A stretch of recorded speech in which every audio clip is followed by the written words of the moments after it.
What up, everybody? Zero, welcome. All right, we've got a package to open. We got a CC box contribution. Thank you. Arigato Roboto, welcome. Zero, thank you for the 7 months. Give 1 bit TTS redeem. You subbed before the TTS voice would come on. We do have 1 bit TTS redeem, though. It's just that it activates at 100 bits. Punchy, welcome. Switch Doc, welcome. Thank you for the contribution. And Peter Poppins, welcome as well. Okay. Let's get this package open here.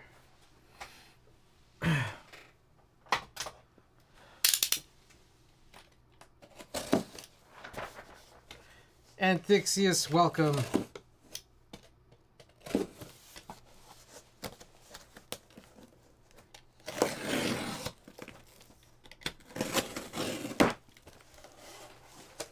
Okie doke. 1 package for tonight. Or, yeah, only 1 package here, but it's a pretty exciting one, guys. More Poinkle? Yeah.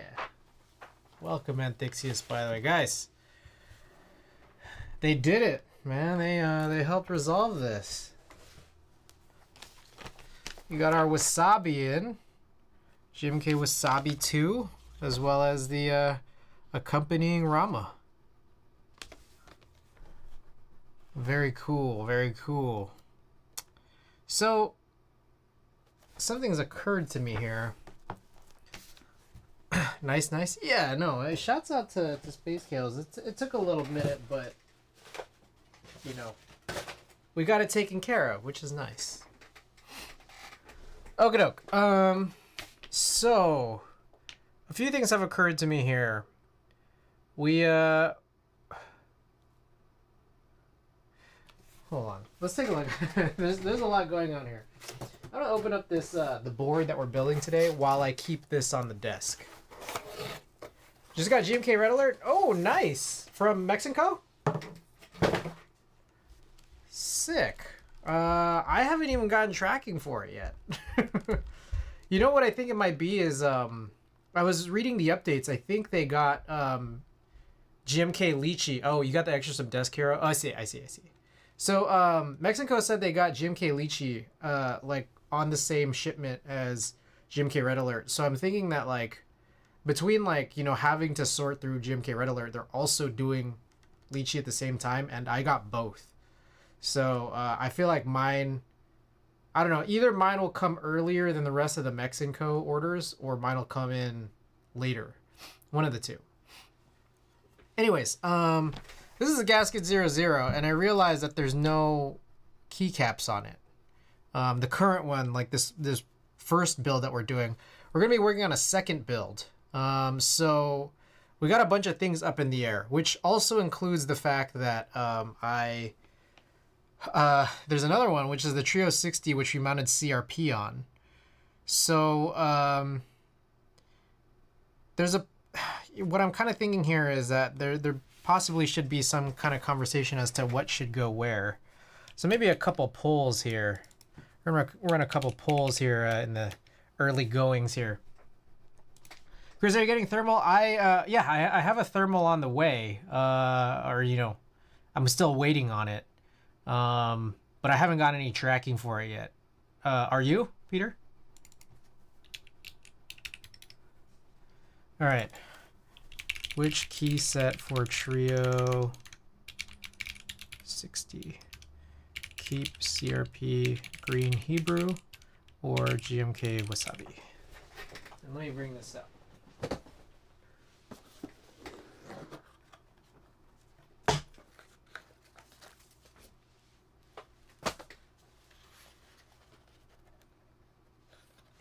I saw in-stock extras are happening soonish. Ah. Well, it's weird seeing all these people get these things that I should have. But currently don't. Let's leave that there. Okay, doke. I'm gonna put this poll up here. Let's do a 2-minute poll. The early goings here, you guys get to help choose. Hello, everyone. Happy Valentine's Day for the people in the future.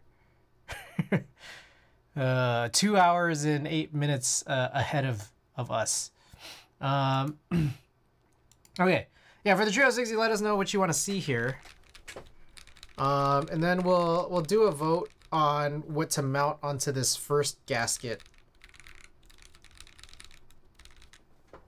Afterwards, and it's kind of contingent on what wins here, because there's a few options, right? So in any case, I'm gonna guess that Wasabi might win today, and also even if it doesn't, we should still open it up either way. Then maybe we could do a little sorting. What am I looking for? This.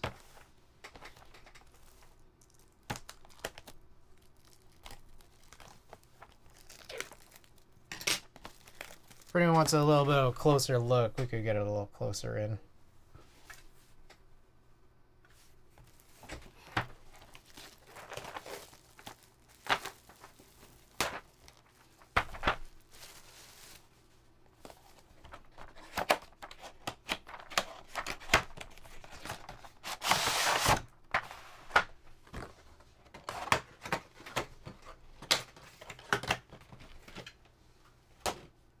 There's a lot of wasabi.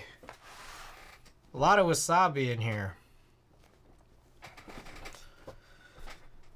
Okay, I'll wait for this to sort of complete here, and then we'll talk about what goes on the gasket.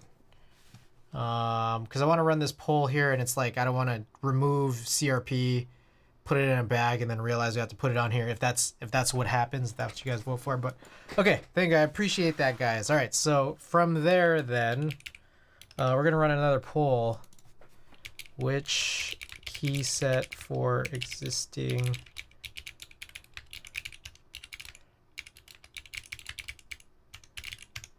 what else we got? I had a couple of ideas here.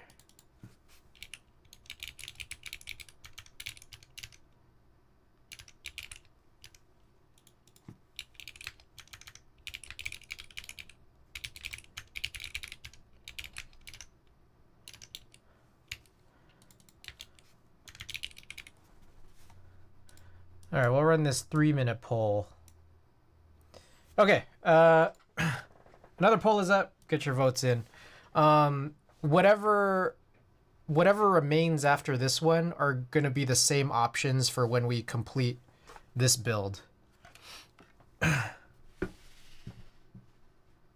So we have a build today, a second build that uses a different plate and a different, different PCB, new switches, and so the remaining 3 that come from this poll are going to be the same options for a little bit later.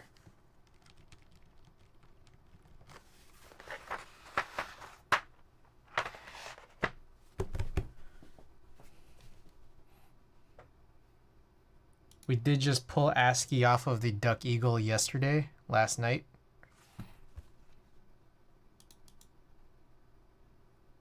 Also, in case anyone wants to look at wasabi, we can look at it right now. I realize I haven't even lifted this top off. Aha. Oh, that's a really nice green. It's like it's a little tiny bit like washed, but it's like it kind of matches like this color, I think, too, though. So Matrix-esque. Lala Bob, welcome. Happy Monday. Happy Monday. Is that a gray or a green anode? I think it's supposed to be gray, but it actually like seems like it was tinted green a little. Happy Valentine's Eve. Same to you.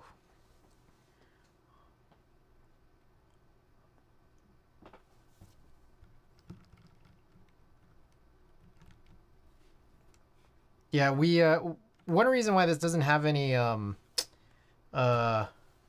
keycaps on it right now is because we put on Alpine. We had Alpine on it, and then we stole it to put it on the Neverest.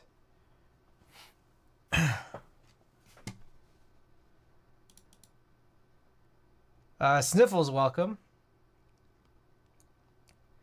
Hi, Alan says, is Yano mismatched with the top/bottom housings? I believe it is. Let's see. Let's get a closer look. Yeah, it kind of does look like it. I think that was a big issue with the gasket 00. I like, for me, I don't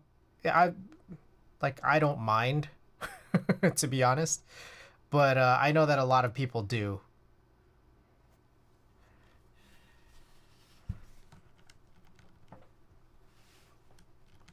All right, what's winning here? Oh, ASCII. ASCII, a big winner here. Schmore308, thanks for the follow. Yeah, Gasket 00 was a bit yikes. I mean, my biggest problem with the Gasket 00, no bump-ons were included. No cutouts were made for bump-ons. I think that was my biggest problem. So I forgot about that when I was pulling this out today. I had this build scheduled, and I realized I should have bought some like SJ5302s. So I think you just pick those up off DigiKey, and I probably could have at the same time bought you know, some new filters for my my fume extractor. I might do that after stream, but it's like, it kind of sucks that it just like slides around. I don't like that much. So wait, did they give feet? Whoever I bought this from, I got this secondhand. Didn't even include feet. So okay, I'm gonna go grab ASCII. It looks like ASCII 1 here, so let me go get that.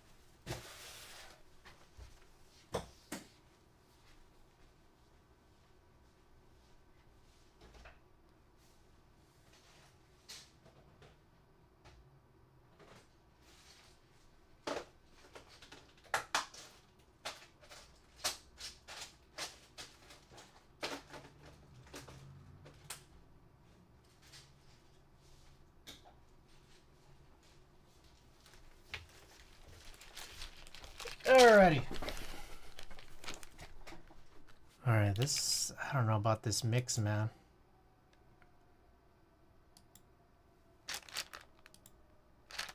Okay, I remember watching Gordon's build, they gave those like thick strips for feet. Oh yeah, the Yoji buyer was probably like, God no.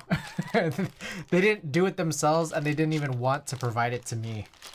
I think this might have been an FNF unit, but I'm not sure. I forgot. I probably could like look it up, but whatever. So here's the thing, because it's like kind of slightly tinted green, we're gonna like notice right off the bat that this is like just not gonna match. So good job, guys. Like, this looks very green. You know, I think Metropolis Midnight would have looked really good on this.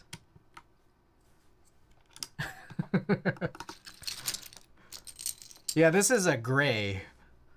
This is what was described as gray. I like it. It's just, it's not gray. TYUI. And if I went in a group buy in this, I can understand how people could be disappointed by it. It's just like, what the heck is this? This color? What? But I don't know. Color's cool. It's just, it's not gray.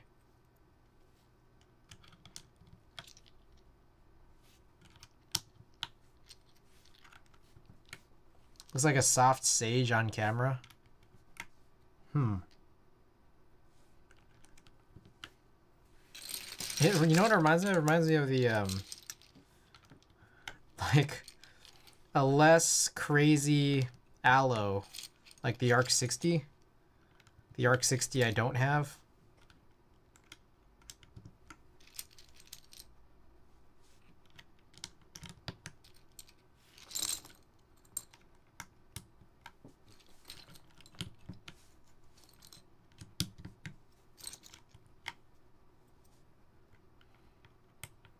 So this board, I actually really like this board.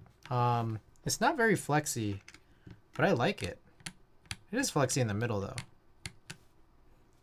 But just overall, I think it's a nice board. I just wished it had feet.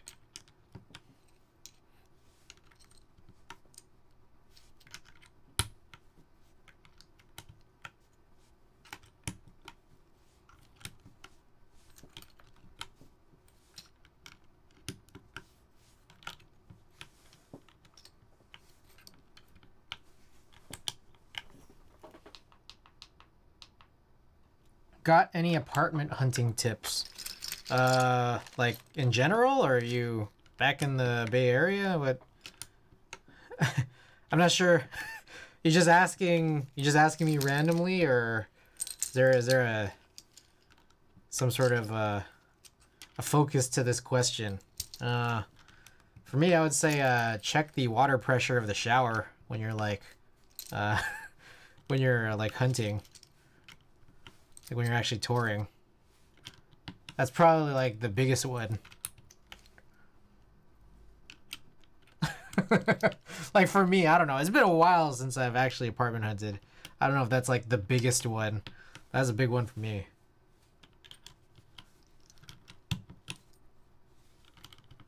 All right. Well, there's ASCII, guys. Oh, that's nice. This is a nice board. How long you been there? Wow. 4.5 years almost.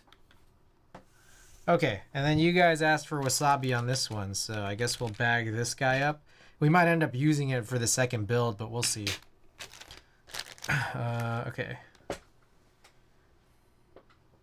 Where did I put? Oh, it's right here. Guys, I love this this keycap puller. This Gateron keycap puller. So good. Grab a tray.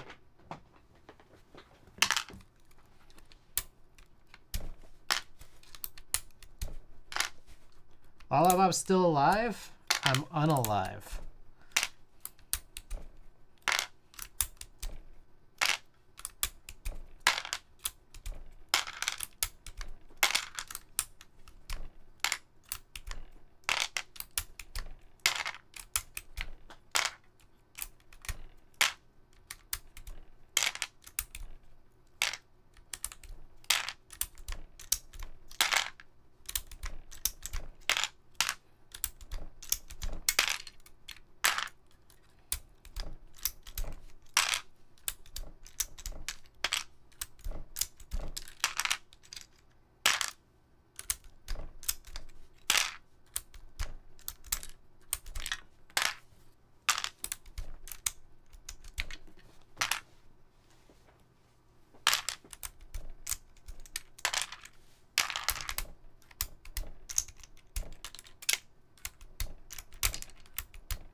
Alrighty.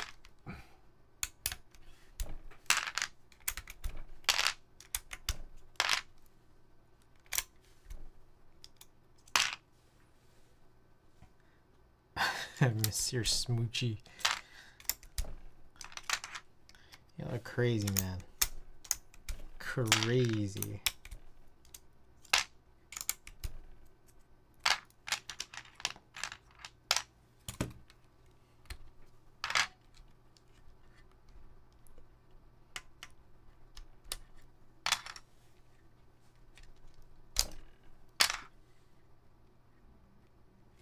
Alrighty. Let's get all this on here.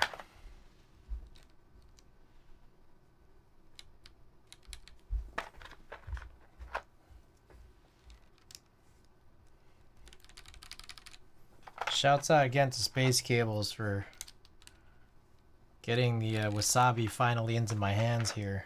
For those who might be unaware of the situation, I think this was stolen from my lobby. I don't know, but that's just like the best guess I have because it wasn't there. Are you letting go of any boards? I feel like there's going to be a point where I do. It's just I need to figure it out. We'll just have to find out. But it's probably just going to be like the ones that, I don't know, they don't bring a whole lot of joy. Like as an example, the D60 Lite. It's probably no longer going to be in my collection at some point, somehow, some way. Damn, one of your neighbors is a thief. No, I think it's that I live in a really highly populous area. I think it's like a high risk, high theft area. What are we scuffing tonight? Bitter Seeds, welcome. Thanks for that contribution. We're gonna work on a gskt-00, which doesn't have feet. So, you know, that's always a whole thing. Board itself is kind of has this history of being scuffed. So, I think that's just the way it is. Damn, that's a really good green match. It's a nice one. I thought your lobby was secured. I mean, it's like, it doesn't stop, like, I don't know, door dashers or tailgaters from just coming in, I guess. Especially people like letting people in. Maybe people pretending to be package guys. I think it's like, because it got delivered during the holidays. And I think it's just that, like, you know, we always get, like, you know, kind of like put on alert, like, hey, like, be diligent about bringing your packages in. So I don't know. Again, I don't know what happened. Like, I can only guess that it was stolen at some point. It might have been in the lobby. Anything. It could be anything, really.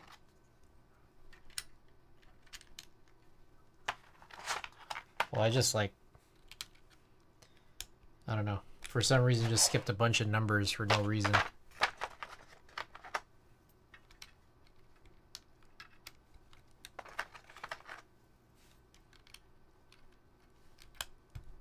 How'd you get it back? Well, I reported it to Space Cables, and then there was a whole process.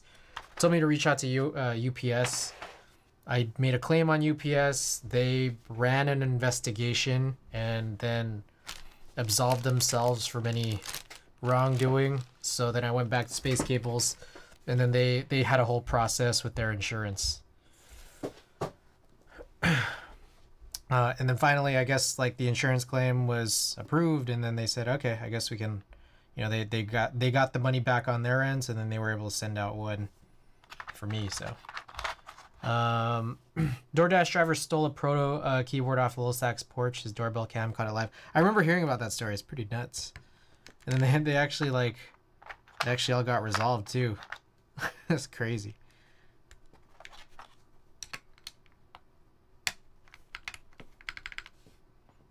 All right. And there it is. All right, let me clean all this stuff off here. We can sort of wrap up all of the rest of the keycaps. Sorry. All Hex, you're here. All Hex, I don't know if you if you'd seen here. Did we get Peristroika? We did get Peristroika. Right here. And then we have a new community challenge.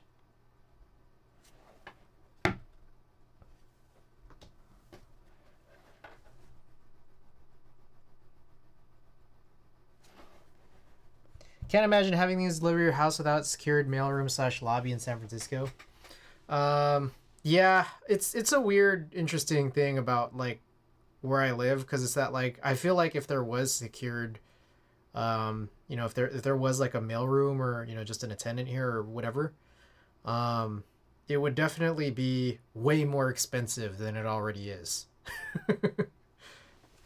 Oh lordy, time to rack up points. And then it's also that, like, there is, like, a pseudo mail room where if it's daytime hours and packages arrive here and it's through UPS or just something that's not USPS, they kind of lock it in this room that, like, they lock packages away in a room that only residents have access to.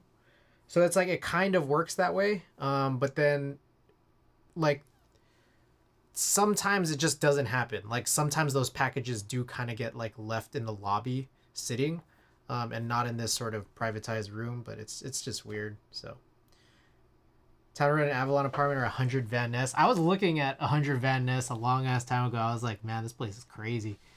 But and it is. I mean, it's just like, that costs way more than what I'm paying right now, and I'm paying a lot. So it's one big plus that I live up in old cracker hood, and my driveway will wear you out climbing it. Never had a package stolen. Well, there you go. Peeves, what's going on? Gog, what's happening with Delos? Yeah, what's happening with Delos? We're all curious. Coworkers looking at it, studio for low to mid 2000. Damn, mid 2000 for a studio. That's kind of nuts. Kind of nuts. All right, I'm gonna clean up the rest of this. We have some bags somewhere, right?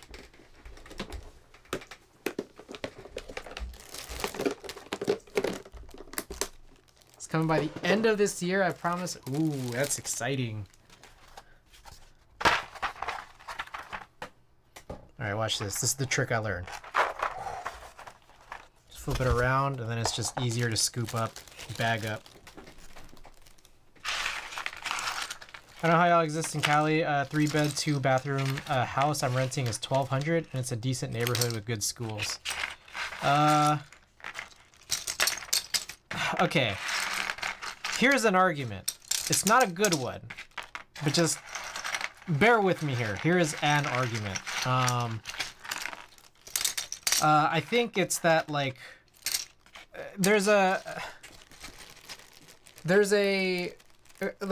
relation here between, like, the salaries or, like, the income you could earn, and also the cost of living in certain places, right? And, like, the thing is, like, you hear that a lot. You hear that a lot, especially between places like San Francisco and New York City, right? And that's not any kind of crazy new argument, but that's part of it, right? But hear me out. Given all of that, if you are earning more in one of these areas, like, yeah, like, there's kind of that normalization that, like, they relate. Because if you live in a place where, like, the cost of living isn't so high, then, you know, like, then it kind of, like, evens out. But if you do it in a place like this, the thing is that, like, there's still, like, consumer goods that cost the same everywhere. So, like being here for, like, a higher salary, but also the cost of living, it's still kind of, there's still a benefit to it. I don't know if that made sense. Well, I don't know. I don't know if I need to explain that any better. That's, again, that's exactly what I'm talking about. So, like, the thing is that, like, you could, like, I could normalize this by, like, living somewhere else that's way more affordable and then, like, earn a little bit less. But the thing is that, like, I don't know. Like,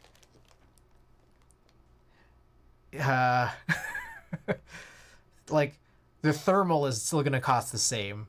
Like, you know, any keyboard's just going to cost the same.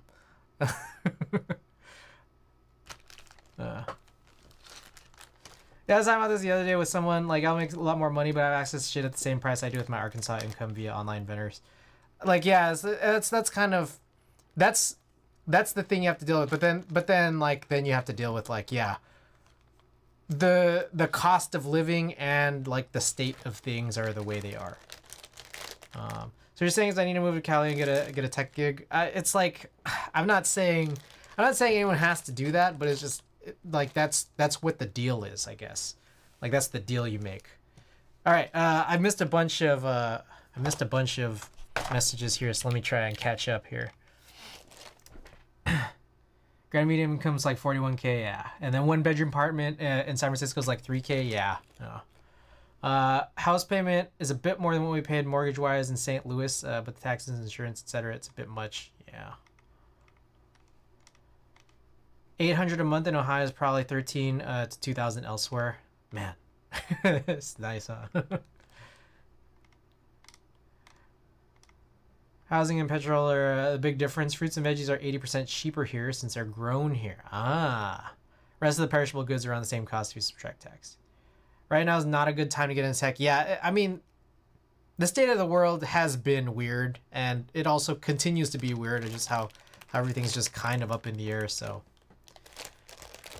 Been in IT for a long time, have zero interest in going back to work in a corporate environment. Yeah, I get it. I do. Okay. We just do the second flip, and there we go. Chris, have you tried IROX switches? Not yet. I actually just, so we got the IROX plate. I want to do a build in it eventually, but like I'm lagging super hard on tuning the switches. So worst comes to worst, we might have more tuning switches on stream. If not, at least to get part way done so I can find out how to do it for IROX. We'll see. But you know, the funny thing is earlier tonight I did just buy more IROX switches before I even used the ones that I have. The browns, the tactile browns sold out on TL Technic, which is like, ah, shit. Oops. So I bought another set of the red silence. And my goal is to just kind of try to do a comparison between the silenced and then like unsilencing it yourself. And then I also bought the clicky ones, which I didn't already have, so. Having lived in quite a few other places, the old adage of you get what you pay for does mean something. I believe this. Might pay $1,200 a month, but this house was built in the 70s versus only 1,500-ish square feet versus what I could get for $2,000 a month here. Yeah. Yeah, makes sense. Sinback, welcome. Yeah, no, when I moved here, my last place was a really good deal. I don't want to say it was cheap, my last place, but it was a really good deal in terms of square footage to price. But you had the drawback of what the unit was like, because it was a little bit of an older unit. And then like access to things was just like not quite, it was different. I'm not gonna say it was necessarily way worse or anything like that, but it's just that like you got access to nice things, like because I was like kind of in a semi-suburban area, but then other things to get to were just way harder. Which part of the city? I will I'll let you know. Well, my last place wasn't in the city. It was further south on the peninsula. If you want to know where I am now, I could DM you.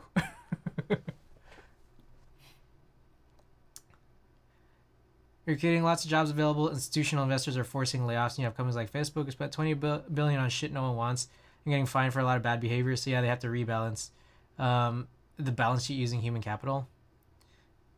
Things are weird. Things are very weird. I think we're all seeing the effects of things, like kind of in some ways the same way, in some ways in different ways. It can be weird. Okay. Anyways, these are the 3 boards that are sitting on my desk right now for anyone who just wants to have a gander and a little chat about what's going on. You know what's funny is that we got like the 3 major switch types. This right here are the cream clickies, which are really weird because they're clicky but they're linear. These are, I want to say these are Oil Kings, which are just regular linears, and then these are U4Ts in this one. And if you guys want to take a look-see in this way, this is what the boards look like.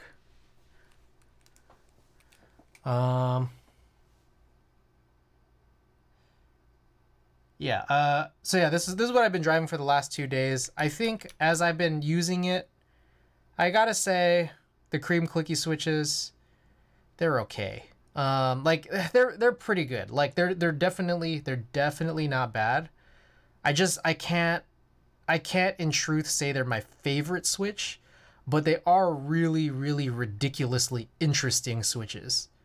Just being that they are a linear clicky. I think it's a little too out there for me. For me.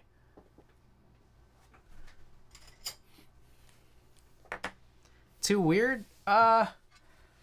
It's a good, if you're a collector, in just some way, if you like collecting things and you want a board that has them, they're great for that. But I'm not gonna say that I'm gonna choose this over, like, you know, just like other really solid switches. So like, I'm not gonna say like, oh, these are so much better than everything else. It's weird, but it's really interesting. So yeah, that's how I'll assess the cream clickies. Also, Meta, Google, and Amazon is not the entirety of Silicon Valley tech. Lots of smaller tech companies have had to do layoffs. House was built in 1934 and up in the mountains is a bit much cost-wise for the size, sure.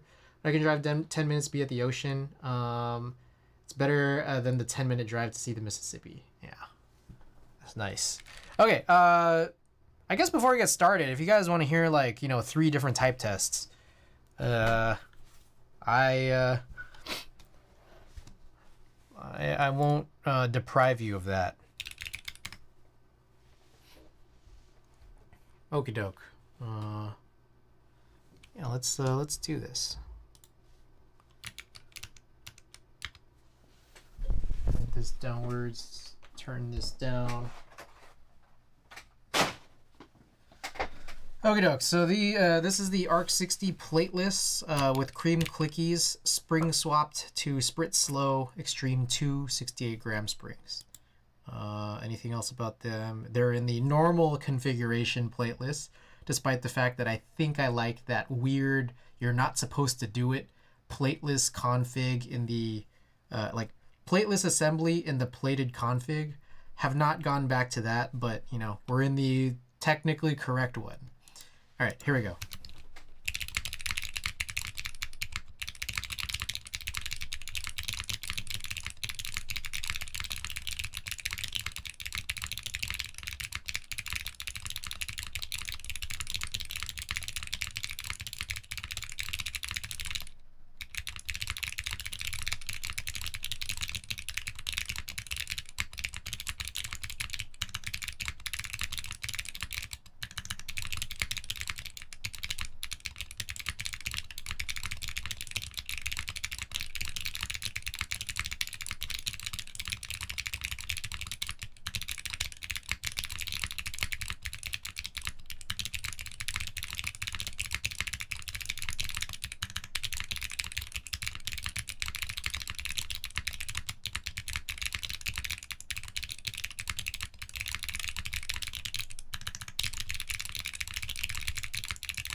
So there it is.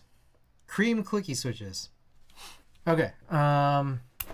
Next up we'll go to this Trio 60, which has the U4Ts.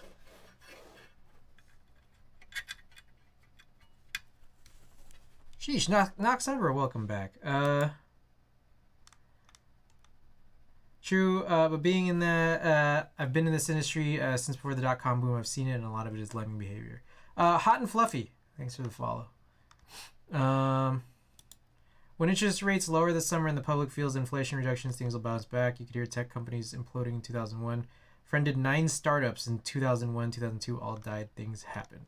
I actually kind of dig the sound of the whole linear aspect is tripping me up. It's super trippy. What a good time to pull up. Yeah, no, we just did that ARC 60 with cream clickies. Oh man, we got some long messages here. Of course, just because right now is not a good time to get in tech does not mean the tech industry will not recover. When interest rates go down and companies can borrow money, jobs will be back in demand. In the particular case of the Bay Area, right now there's a huge supply of top-tier talents, top-tier talent making an individual's chances of getting in harder. Yeah, right now it's not great. And it's kind of like I think that there's reason for a lot of people to be worried right now. But it's what it is. Okay, I think I need to try these. Hopefully we get them I hope we get them locally. Yeah, sounded good. Hot and Fluffy, that's a lot of HHKBs. Yeah, we got a lot of HHKBs in here. Kill Combat, welcome. Thanks for the contribution. Sorry for writing books. Can I argue that? I was just saying folks shouldn't fret too much. I think folks who need income until it recovers. That's where the fretting is, I think. Okay, anyways, let's do one more. Let's do another test here. This is the Trio 60 with U4Ts on a PC plate. All right, here we go.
There it is.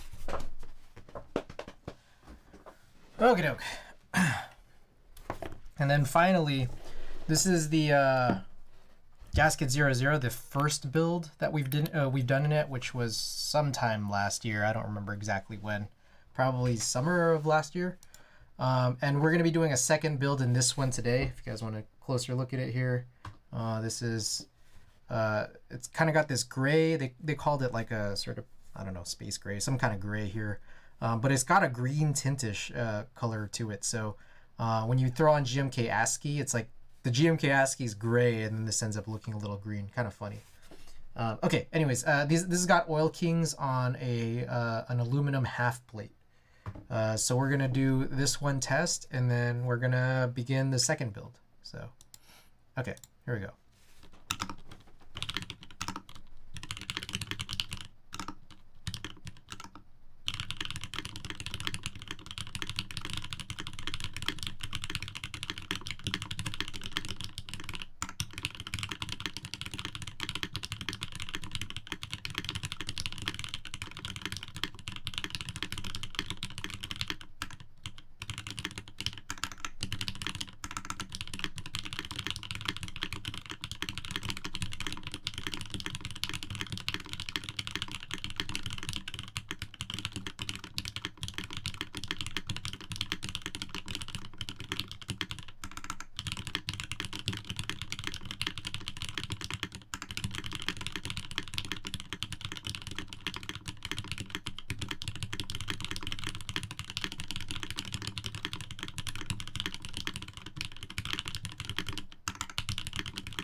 Yeah, I really like this one. It's really nice, right? Shmore, welcome. Do I like that board? This board sounds nice. I also forgot to show this, but not quite as strong as the other tests. That's a nice one, though. I really do like it. Okay, I gotta get this air back on. We gotta get the music back on. Bring the ambiance back. Okay, let me go back here. I do accept that it's scarier for younger folks. I see it at work a lot, mostly those who haven't been through something like this that are wigged. Yeah. For new graduates starting to get their foot in the door, it's a decent hit to their career trajectory. Yeah, it's pretty crazy, right? It's at any time, really. I'd be freaking out if I was 24 and just starting out. Looks all good. Sounds really good, too. I have to admit, the last couple streams I bounced early, so I didn't hear the typing test. Yeah, no worries. I mean, I know I've been going really, really late, but it seems like... here's what I'm mainly seeing. I seem to have picked up on the international and also, I guess, international people and also American degenerates seems to be my audience here. And I thank you guys. I thank all of you guys for being here with me to go through all these builds and whatever it is that I really do. So, okay, let's work on Proud Degen, I guess. K-Tall, thanks for the follow. Okay, so this is the first build. We're gonna work on the second one. We're gonna take a look and see what we got. So I gotta clear off this desk. We're gonna keep the ARC 60 here. The funny thing about this gasket is that 00 is that there's no bump-ons. There's no feet on this. So I really only want to use it when it's on this desk mat. So I'm not going to put it on this like non-desk matted area. So I guess I'll just put this back in the box or something. And then this guy also put this back in the box. Dude, by around 11:30, it's 50-50 the edibles have kicked in and it's making me want to crash. It's not you, it's me. Fush, welcome back. Thanks for the contribution. Guys, we got a new challenge since we finally unsealed Perestroika. It's the artisan box that I never show. If you guys want to see it, there's the next million. So I guess we'll be seeing it hopefully next month. Okie doke.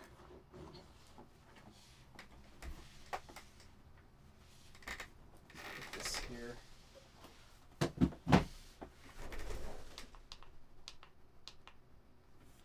Okay. Morning stand-up is 10:45, so staying up late is no problem. Nice. Mine is at like 9:30.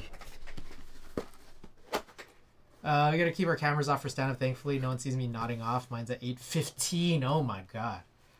Gordon Derb! Gasket? Yes, you literally just missed the type test of the first build. We haven't done today's build yet, but when we last built this in whenever it was, summer or whatever of last year, it's a nice build. It's a really nice board. It's a really nice build, but you know, it's got its issues.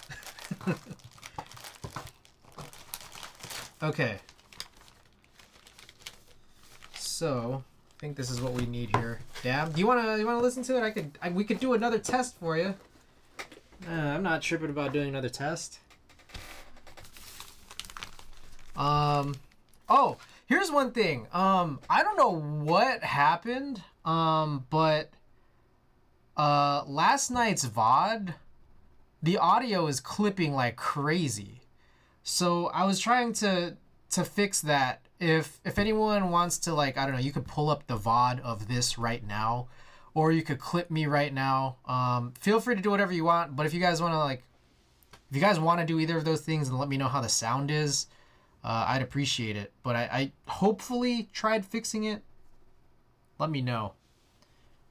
Really, it's fine when you're streaming. Yeah, no, I have a different track going from you know, when you're like when I'm streaming versus what goes into the VODs.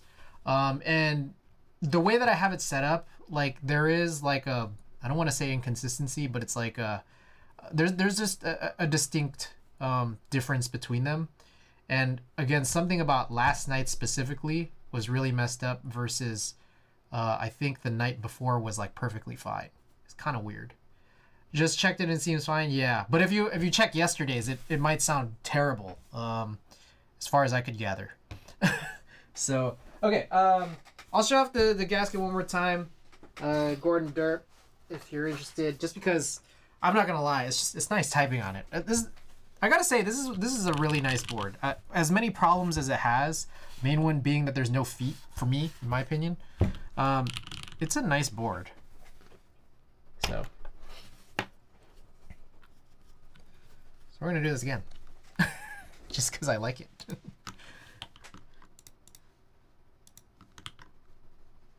You're gonna run some marbles tonight? I'd have to find something. Let me think. Do we have some marbles to run? Probably for some springs. We'll see. Kerbal, welcome, by the way. Okay. Let's do this. No audio? Wait, can you not hear? No, I turned off the music. Alright. Okay, I got a request. You have to run map 35. Well, here's the thing. I have a policy that there's no rerolls, so we could run map 35, but if no one wins, we just end stream. So that's the rule. All right, here we go.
All right, there we go.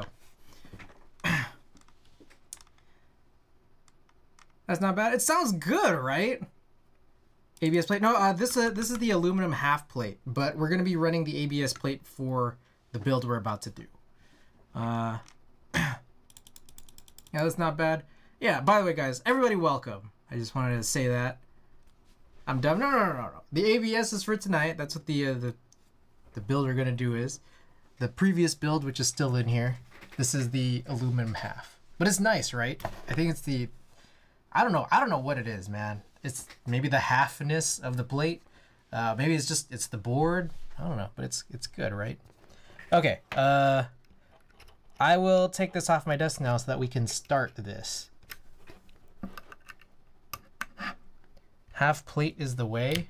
Half plate is sometimes the way. Not all the time, but sometimes. In this particular case, it was the way. I don't know if I always like it. Curveball. Oh my goodness. Curveball with the big old raid. gskt-00, we demand map 35. Here's the thing. On top of that, what I will mention is this. The community maps are way more fun. Like, they're so crazy. I actually, like, I kind of honestly just want to, like, forget all of the regular maps. Because the community maps, like, the maps that people just make, they're so fun. gskt-00 and Conan, welcome. Kajata, welcome back as well. Hey, there's Andy. D's. Okay. All right. So, here we go. Funny thing I want to mention about this. Is that Perestrika? It is Perestrika. No, sorry. It's, Pyga.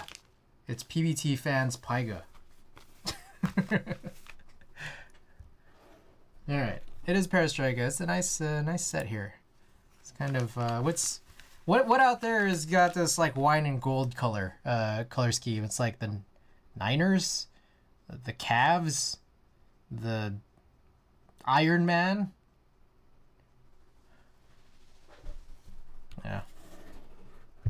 Pretty cool. Also, the fact that they made Map 69 a racetrack makes me riot. So I like lately I've just been like doing a random for it. Sorry, close the window. Yeah, I know there are a few people who spam that, of course. All right. So here's the crazy thing. You know, this has been happening. You know, we've been seeing this happening, but it's kind of just crazy to see it happen as much as it is. But like vendors have been closing down, right? And it's a really sad thing just for what it is. Like, you know, you kind of wish, you know, all the success so that you can go and get your supplies, right?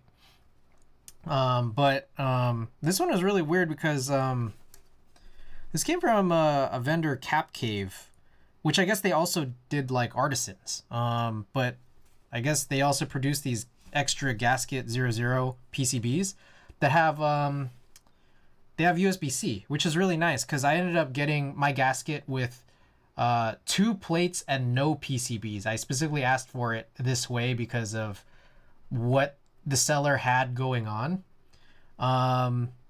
But Cap Cave was running USB-C PCBs, which is nice because the OG, like what ran with the buy, was mini USB. And so I ended up getting just plates, and then I ended up picking up these PCBs. And then, like, I don't know what happened, but the store is just gone. It's crazy. Where do I get one? Yeah, no, it's gone. Gordon Derp. Like, I went back to go and check, and like Cap Cave doesn't exist anymore. So, sorry, I wished I had the conversation with you earlier. I apologize.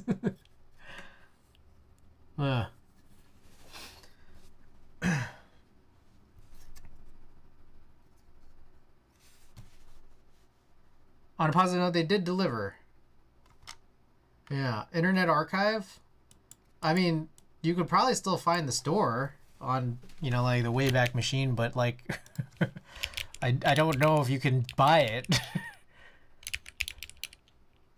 Yeah, the mini USB is not it. Yeah. Speaking of, I need to make a purchase pretty soon for some separate USB-C PCBs that I know exist for a specific board.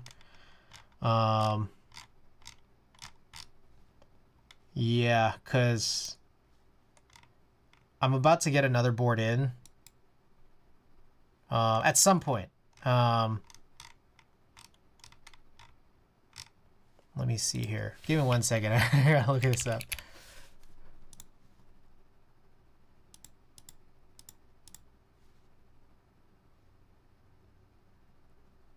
Yeah, okay. Anyways, I'll pull this up a little bit later. I got kind of frozen there looking at some stuff. Anyways, it's irresponsible and unfortunate for everyone when it happens. What, that using mini USB? All right, and then here, by the way, is an ABS plate. It's really weirdly flexy, but it's kind of got this like texture to it. It's really interesting. As far as I understand, this is ABS. So one side has this crazy texture, and then the other side is smoothed out. Where'd you get this plate? From the guy I bought it from. I don't know. I don't know where this guy got it from. I think so. What I think I might recall was that this unit was this unit might have been an F&F unit. And the guy kept it in pretty nice condition, but you know, for as many problems as the gasket had. Yeah. Well, then when vendors go under, I see, and don't deliver on group buys, yeah. I'm looking for the plate file for this to get a half alu plate. Yeah, isn't there some weird thing where like they just kind of have refused to send out the plate file? It's kind of weird, right? If anything, what you could do is the thing I do, which is just kind of work it out. Like, hopefully this is a pretty standard plate, and then maybe you could just kind of guess the shape. that's maybe my assessment, just kind of guess. Okay. So, let us test the PCB. I stick my plates in a photocopier to make my plate files. Yeah, I think Kajata has mentioned doing that too, I believe. Kajata, I don't want to put words in your mouth, but I believe that's something you do, right? Okay, looks like it does get recognized by desktop via, which is really quite nice. And so let's get this plate right, or a PCB right, sorry.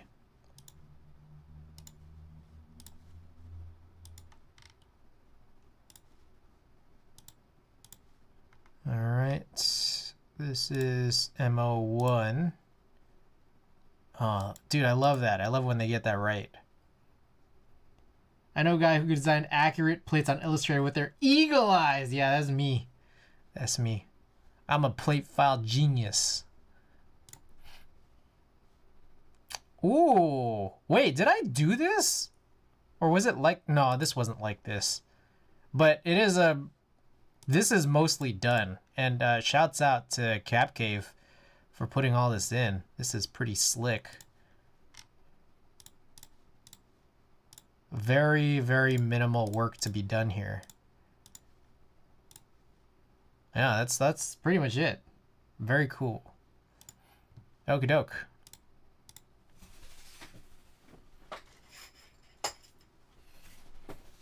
You know what I need to do is I need to bring these back. I just realized, like, I probably shouldn't be just dragging PCBs around on this, like, fabric. Okie doke. There we go.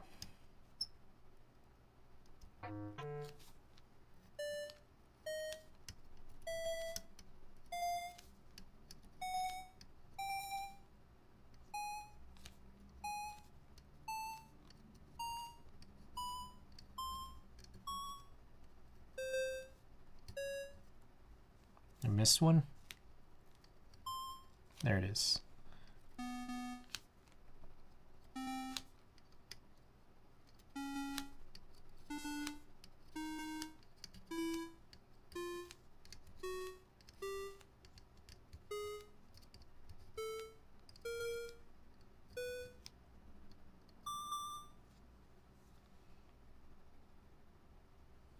Jeez, I'm trying to figure out which one's which. This is a weird caps lock thing. I can't quite decipher. I just try to hit all of them, I guess. What else can I do? Oh, here was a dumb thing. Because there's no plate file for this, right? It's like, what was the point of them putting in Alps compatibility when you don't have the plate file? So Yeah, that's something that I can go into agreement with you for Gordon Derp. Kind of a ridiculous situation. There's no, I feel like there were no Alps plates. They never released the plate file. But then they put Alps compatibility. The PCB is just like kind of a crazy, ridiculous thing.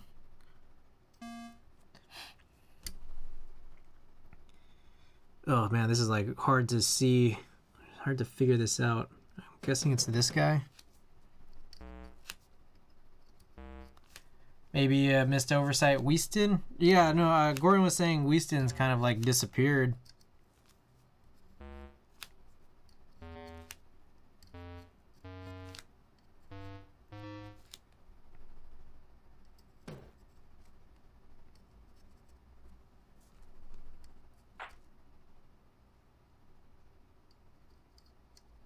Oh, thank you for that hydrate. I'm gonna fulfill that shortly. Dude, I don't know what are these cutouts? I don't know what these correspond to. Is it this? I don't know what this is. This is like random hole here that confuses me. Like that hole is not supposed to be there. That's weird.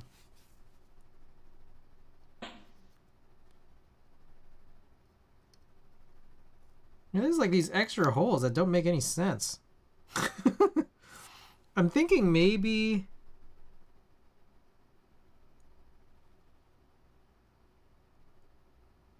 Yeah, I got no answer for that. There's like these holes that just like shouldn't be there. Weird. Okay, anyways, I think this seems pretty good. Kerbal, thank you for the lurk. Lil Goosey? What? G00C?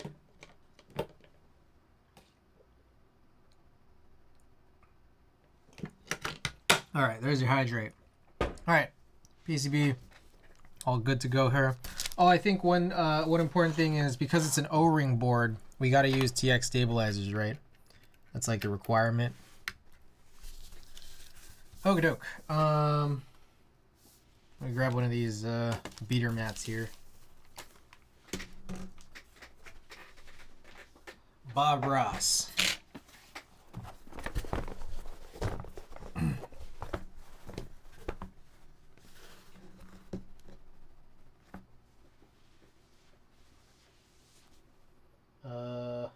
What do I need? Let's grab some stabilizers. This is I believe a 1.6 millimeter PCB. You got black.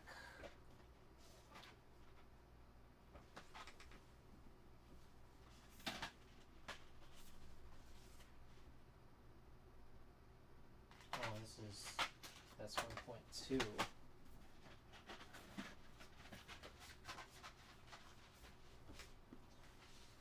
I can't believe how many stabilizers I've used. I felt like I had so many, and now so few. That's actually kind of crazy.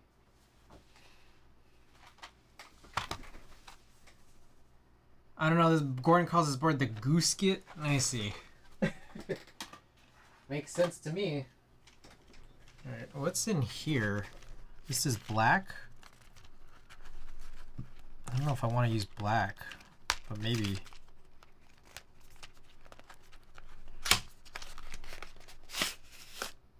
Oh, we have like a full black set. I'm like kind of weirded out by all this. Okay, I essentially have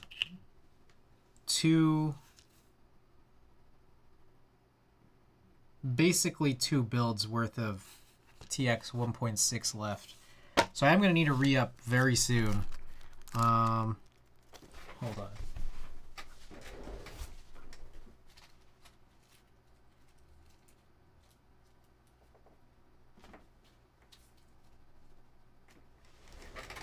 Okay.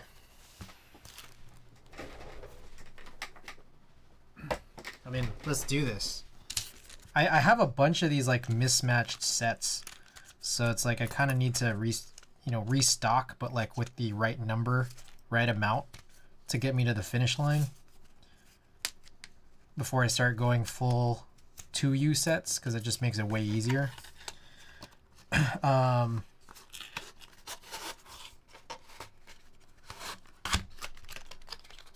like as an example, I think I need, in order to fill this out for HHKBs, I would need, I think, 2 more of these. 2 plus 5 plus 5. Yeah, I need 2 more of these black ones, and then kind of similarly, I could maybe do something similar for a white set too, but I'm not sure. I'd have to like look at it and just kind of figure it out, I guess. All right, and then one more thing is we need to grab a replacement wire, because I've been shitting on these TX wires for such a long time. These TX wires, what I noticed like at some point was that like if I kind of like mess up or go a little too hard, they kind of get bendy.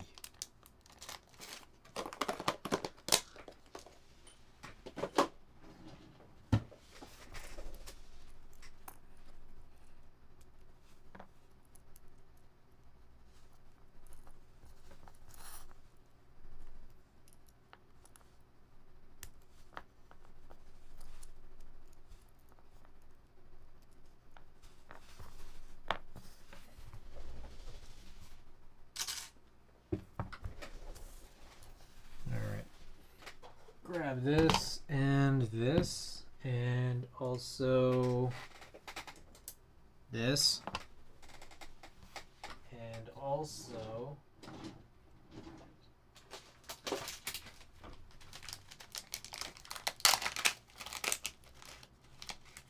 this.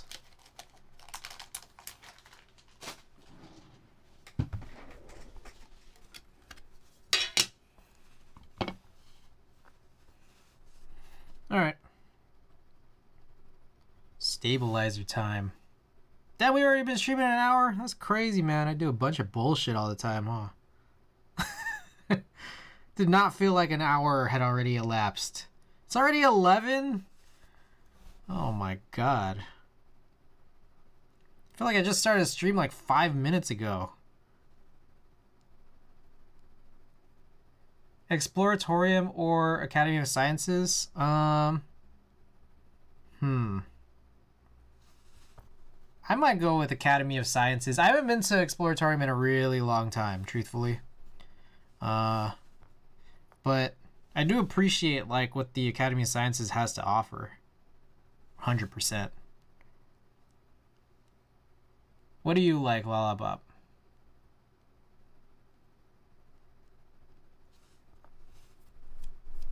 Goosegate got best feet in the game. Good choice. I mean, they both do like late, Thursday late nights, which is cool. I don't know. It's just been so long since I've been to the Exploratorium, and been to the Exploratorium at night. Oh my goodness. Jack Piketty with a big old raid. What trash are you giving away? Probably some OP Gray Springs. Alright, I don't know which one I just finished. I guess I'll just run through this real fast. Boobat, welcome. Thank you for the follow. Alright, let me catch up on everybody who's just joined here. Oh, that's a lot of Frank. All the messages are from Frank, basically. Alright, got Arvado, Frank, Nine Go Go, Meepergon. Who is that? What?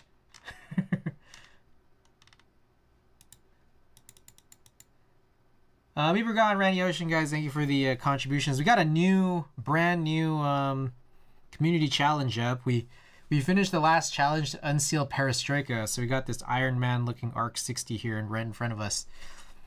That's the board we did a couple of nights back when we were able to finish it. Was that Saturday night, I think?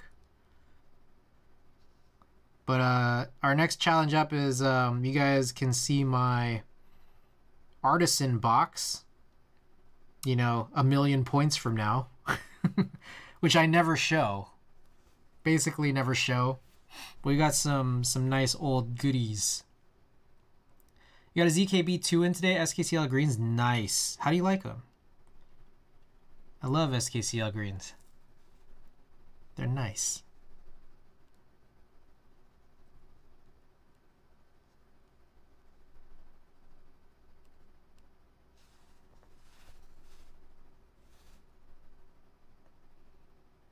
Oh my goodness.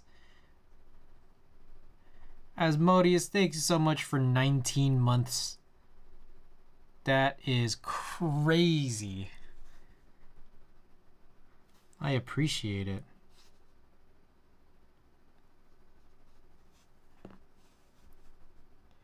Let's have this and I don't have to buy more of them. Did you just get that dermal? I feel like you guys always fucking with me on these piercing questions. Always fucking with me.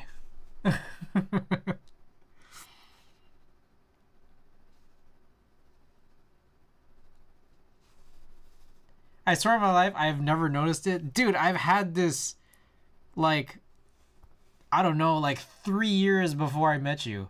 Can you hold your AirPods with your ears? Oh, it can go through, kind of, but you can't really see. It's not long enough. But it does go through. Here, hold on. Like, it does go through.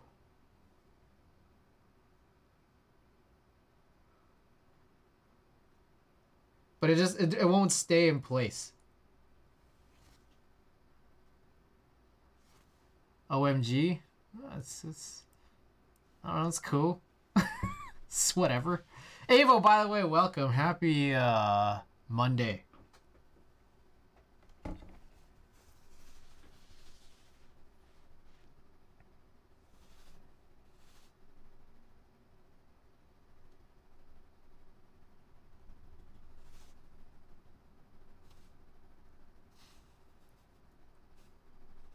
It's 2 a.m. here. Happy Valentine's Day. I refuse to believe you had that dermal piercing for any longer than 2 weeks. Dude, if I had it for 2 weeks, I'd be in so much pain. Does anyone here? I don't know. I haven't seen all of you guys here in chat, but does anyone here have dermals by any chance? Because getting the dermal was that was an experience. Yeah, it healed fast. Oh my god. It felt like someone was chiseling into my face.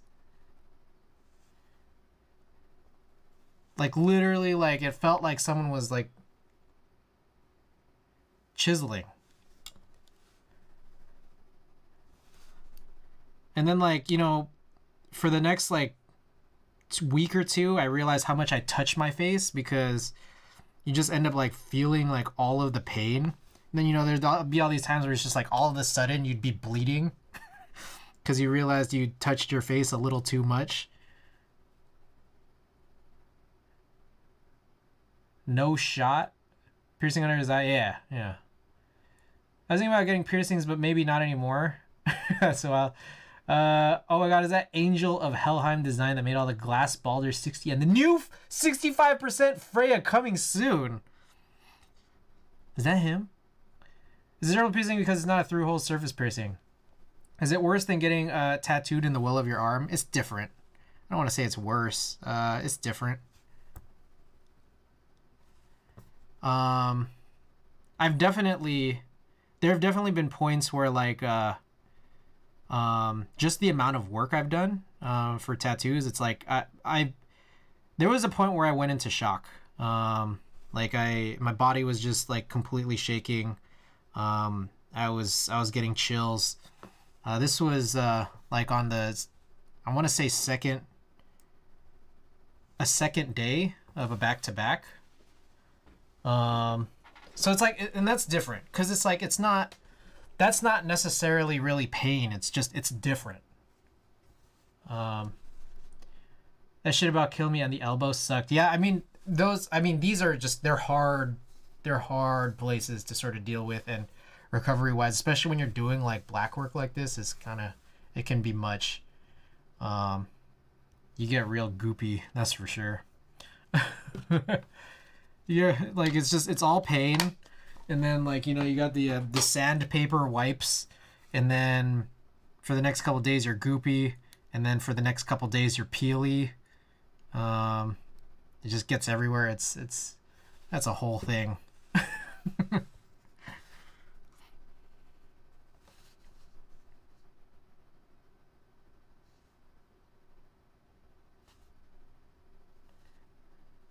Worst part of tattoos is the recovery. What's kind of nice about, at least in my experience of tattoo recovery, is that like, for the work I've done, the pain doesn't get worse. Like say like I've gotten injured, right? Like, playing basketball, whatever, you kind of like hurt your ankle, your knee, whatever. Like in those cases, like it's really, really bad when it gets hurt, when you actually hurt it. And then it gets worse like the next day or two. In my experience, when it comes to tattoos, the day of is the worst. It's pretty bad for the next days, but it's not as bad, but it's just gross.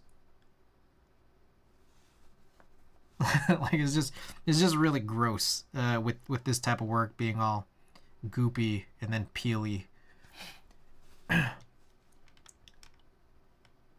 And her session on her back was 18-ish hours. By hour 13, she took a bake break and didn't complain after. That is until the next day.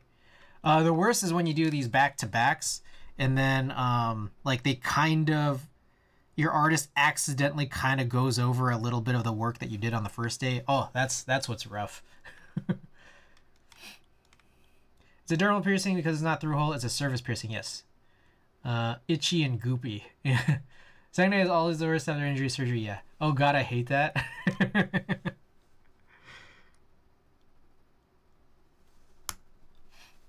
Yeah, been there, done that. Oh, god.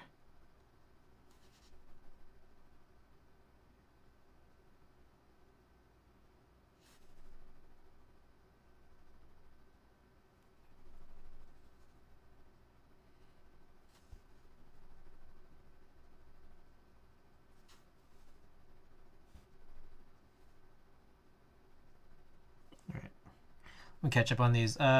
Also guilty of doing that for 2-day tattoo sessions. Oh no. Exploding Corn, thank you for the contribution. By the way, Boo Bat, welcome. Thank you for the follow. Appreciate you being here.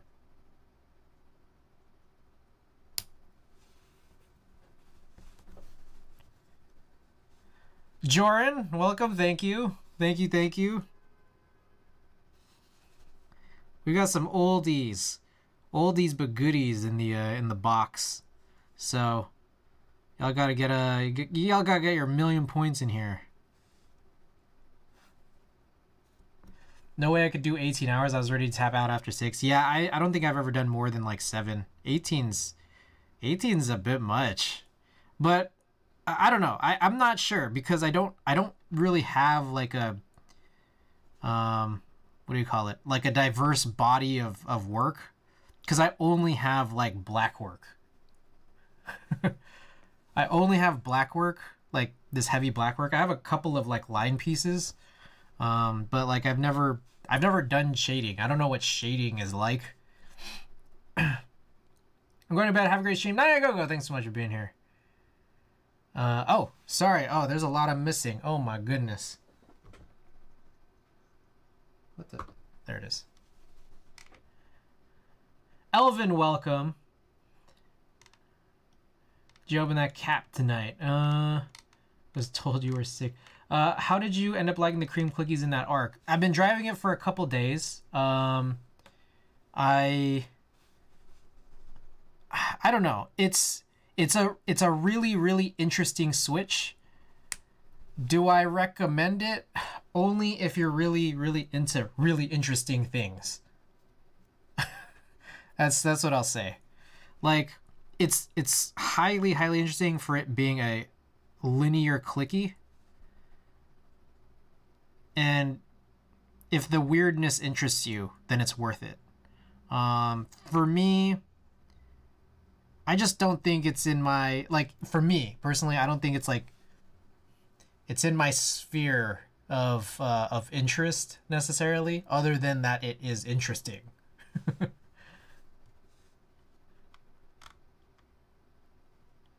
Hammer messaged me. I only got the message after you're done. I lurked through some Portal Purgatory and stuff. Shading is fun. I'm gonna show you a link. You missed it then. Save it for last. You're saving me here. Oh, you're saving me here, Joran. You're saving us. Okay. Let's see. Oh, Tominator, welcome. Shading is fun for the artist because you get to watch your client score. All right. Sorry, I've been a little preoccupied, haven't I, here? Oh god. Oh god. All right, the easy one, the 7U. Jordan, I hope you get better soon, by the way.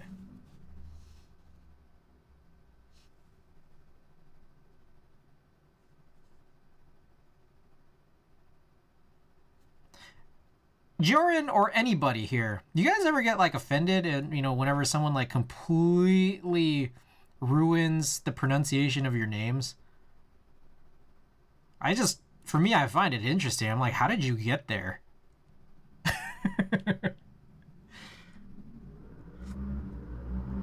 Hey, how did you get to that?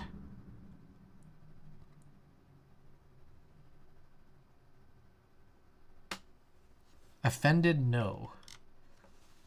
How do you fuck up Frank? Gorin? For me, yeah, no. Jurin?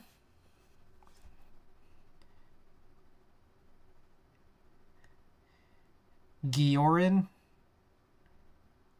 I mean, this is my situation. I heard CG Buin in 2013. And I was so enthralled by it. So, since that point, I think I've gotten a few people to call me that. This is my first ever D&D character. I was trying to become something fantasy-ish. I see. I hope not. I can't read or pronounce anything. I can give you five variations that people have said before saying mine, right? Frang. Mango Head, welcome back, by the way. I did say Buen once, and I realized it was Buin.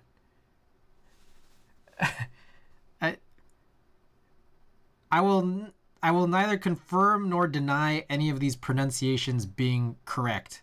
Because, to be fair, it is just a made-up name, right? Most of us whose names are not our real names are just made-up names.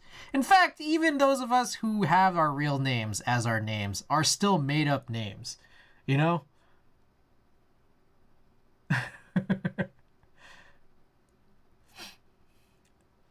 Buin. But yeah, Buin was the one. I got Teja to call me CG Buin. And I think he only knows me as CG Buin.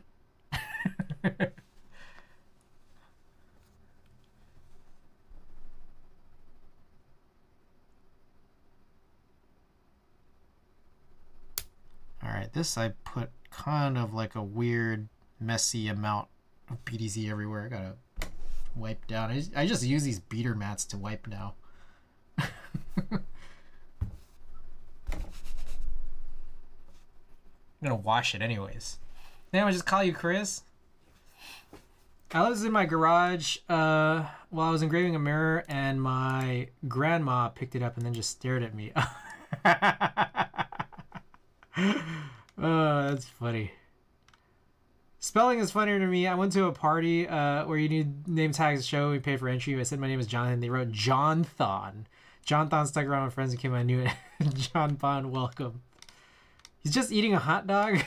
Didn't feel right, but with names I kind of go with what others say because of the reason you said they're made up. Yeah. Okie doke. So that was like among one of the slowest sessions of TX stabilizers I've done in a while. We've been taking it super easy here, haven't we? All right. I'll just leave this there for now. Who is that? Muffin Keycaps, thanks for the follow. Okay. Always got to ensure that I'm going into the right side So the reset button's on that side, so this is the side I need to put this in.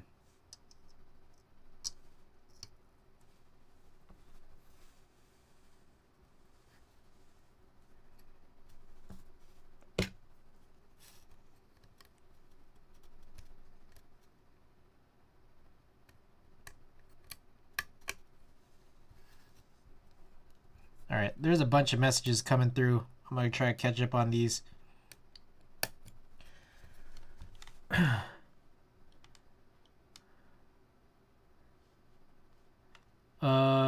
Laser engraving on mirrors, metal, glass, plastic. Ooh, gonna head to bed, Chief. Hey, Meepergon, thanks so much for being here. Thanks for dropping by. Any stained glass, lamp working, blowing. Chillin', chillin'. Muffin Kikaz, welcome. Sent a DM. Oh, let's check the DM. That's where it goes down, huh?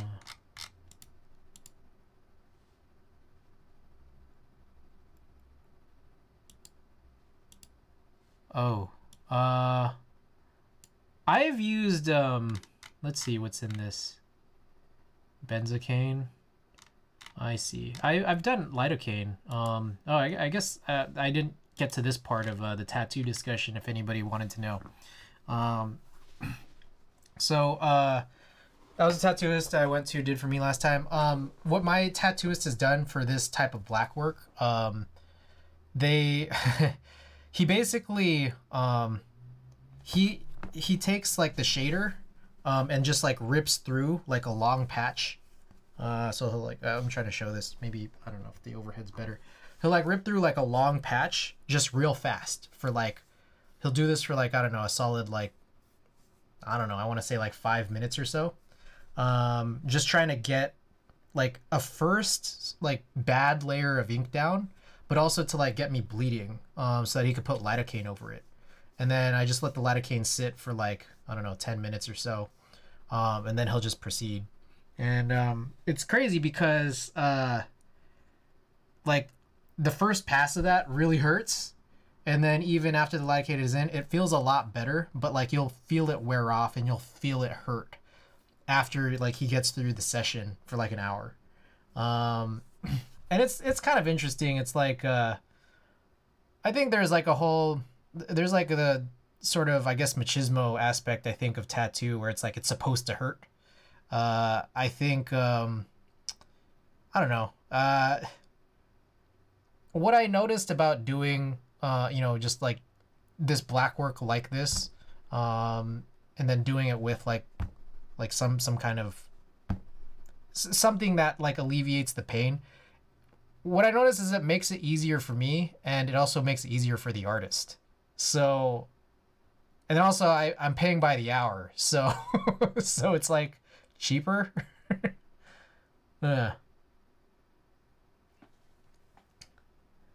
Yes, that's a very common practice. Also, in breaking the skin like that, which you're saying, the skin takes ink a little better for a while until it starts rejecting it. Yeah, exactly. So, yeah, and it's just like what he, like my artist had mentioned, is that like he's done work for people who would like reject the lidocaine, like they don't want it, and it's just like, yeah, like they just end up doing like way more hours.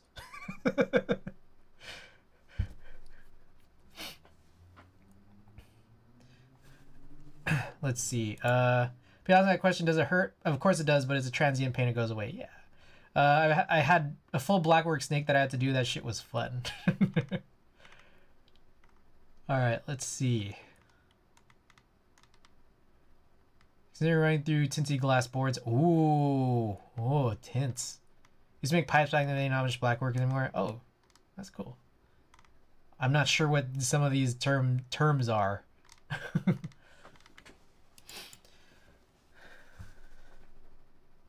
Okay, anyways, let's keep this going.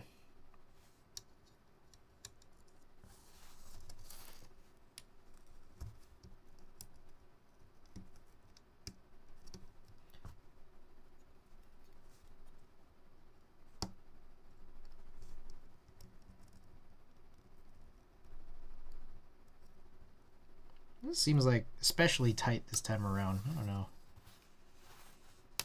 if I'm crazy. There we go.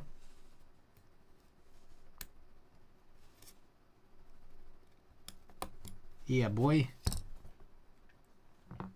Well, let's check this out. Ooh. Well, that's nice. I like that. That's sick. That's super sick. Because after 2 sessions, we did one more to solidify the all black. I see. Yeah, I've definitely had to get like touch-up work done.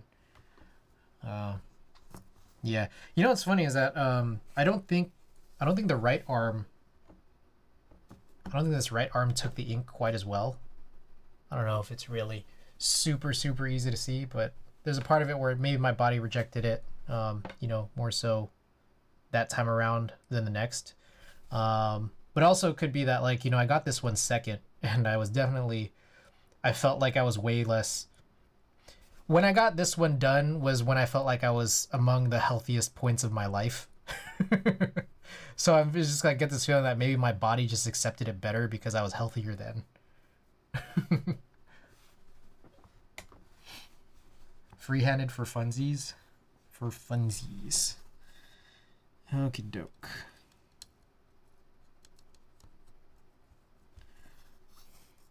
Is this it? I want to... Shit, I gotta make sure this is it.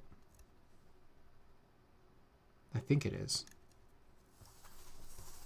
McJizzle! Welcome. Thank you for the contribution.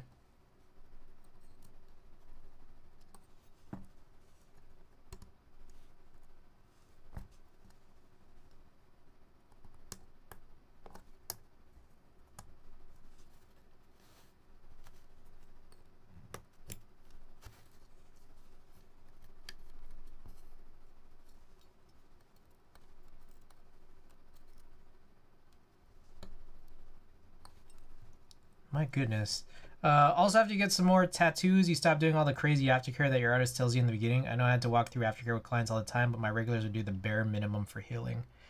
I think I do what my artist asks, but when I first started, I felt like I did way more. Like I was trying to be really good about it, and now I'm just like a regular really good about it. I just got to come in and get my share before passing out. Hope stream as well. Hope everyone chat is having a good night. Hey, McJizzle, thanks so much for dropping by.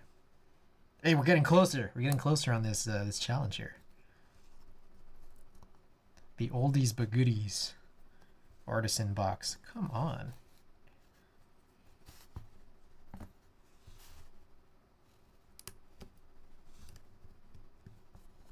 Tominator, thank you.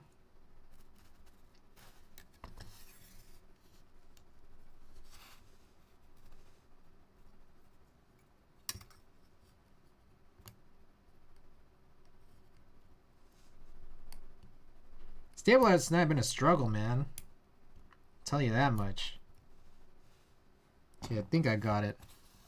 Alright, let's make sure I did this all right. That looks like it lifts the way I expect it to. Okay. Looking good. What is the CC box? It's my artisan box. Also, the tattoos. Y'all seen the Brutal Black Tattoo Project? I think I'm familiar with that. It's the one where those guys like go all crazy on their clients. I don't know. Maybe I'm just making that up. I think that's what it is. Yeah, this shit go crazy. Yeah, man. I'm not down for that. Like, to be honest, I feel like that's like. I feel like that's just kind of like that sort of. What am I looking for right here? Give me 1 second. I'm doing too many things at once. Alright. Just actually insane in kind of fucked up way. I feel like it just seems kind of toxic, you know? I don't know if I'm up for that. Also, by the way, here are the springs we're gonna do for a giveaway today. We got some OP gray springs. We did a spring swap with these Prevail Prolong springs. That's when you get tattooed if you're a masochist. Yeah, it's either next level dedication or next level I really hate myself. Yeah, I don't know. I'm not into it personally. Like, yeah. They intentionally make the tattoo painful. Yeah. Okie doke, I gotta put these shims in. Almost forgot about that step.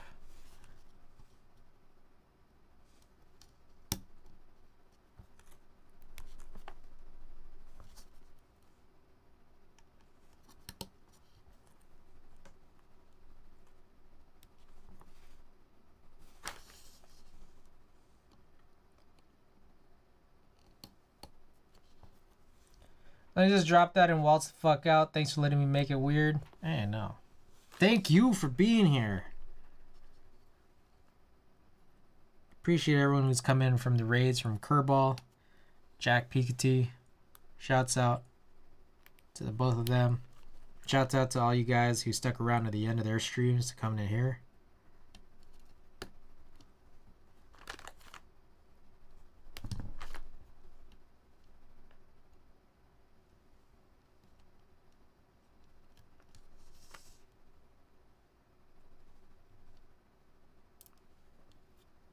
Last shim, it's always the last one.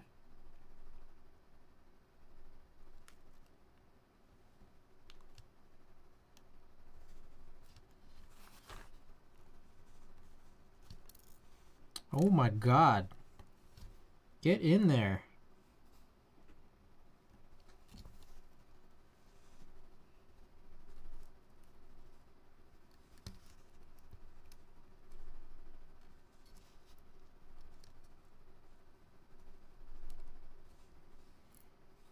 Bro, I can't get this last shim in.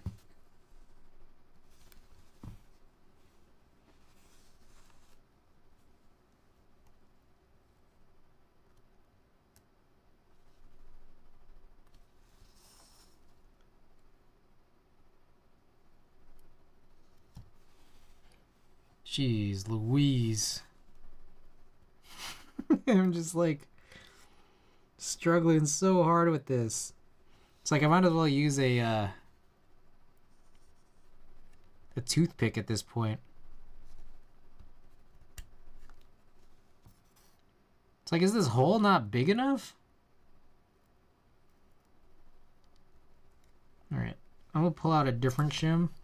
Hopefully won't lose it. Okay, wait.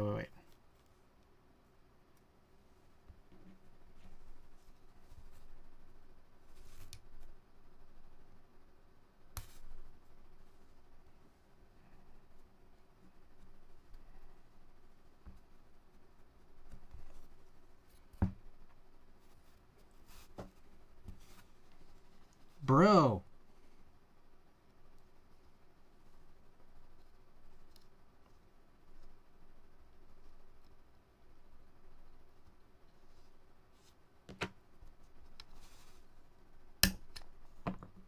Oh shit.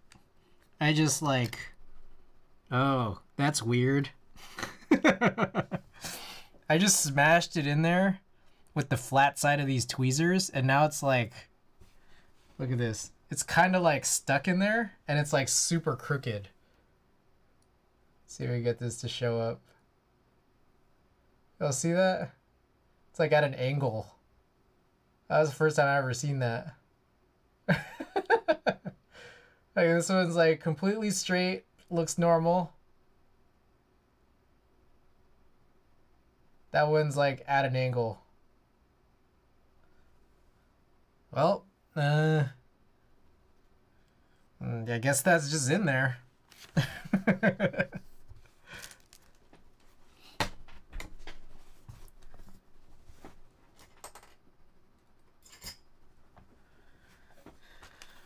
Alrighty.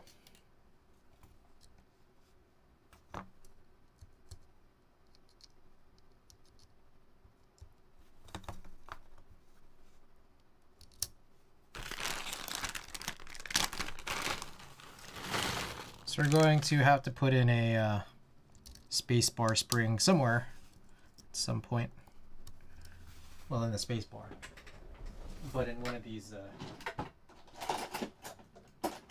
switches.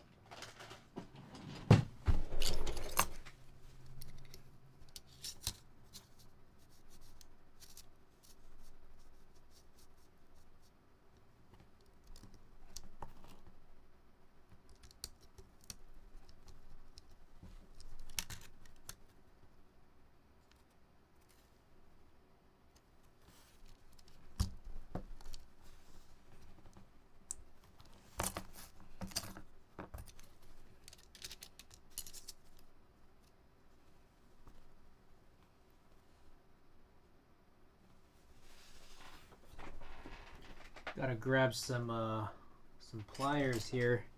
Straighten out what I see is like a kind of slightly bent leg.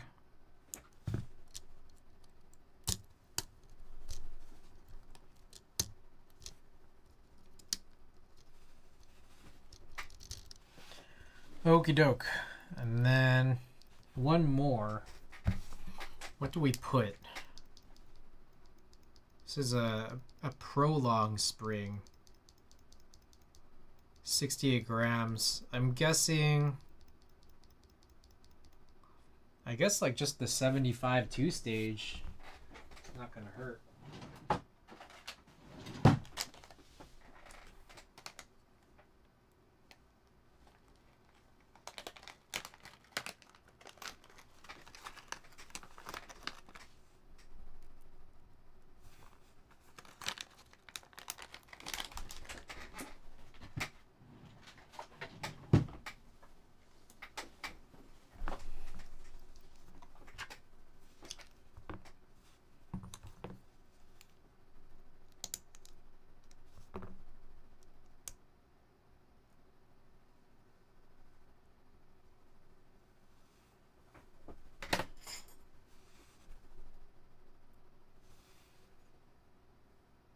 Oh, I need these reverse tweezers.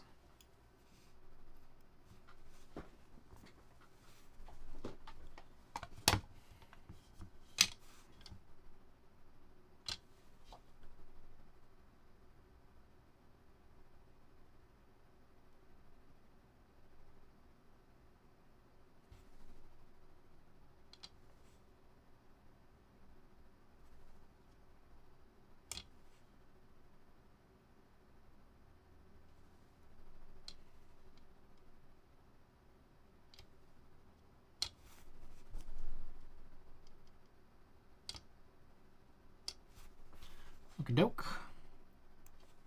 This is a 75 2-stage here. And this should hopefully do us some good.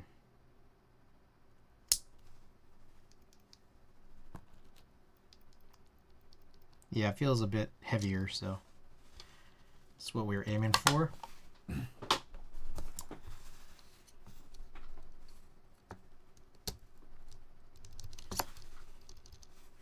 Alright, and then I'm gonna mark it up here. Black. Alright, these are OP gray switches, by the way. These are kind of like a...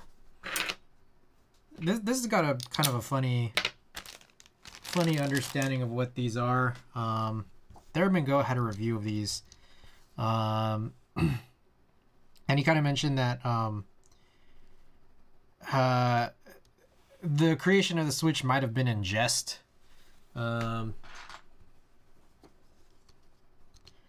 Like there was a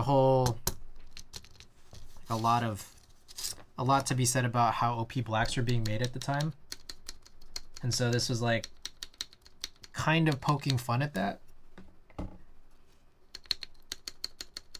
rather than it being serious. And these are kind of like supposed to be like OP blacks, but I don't think it's fully well known as to whether or not this is actually the same materials that are constructing the Switch.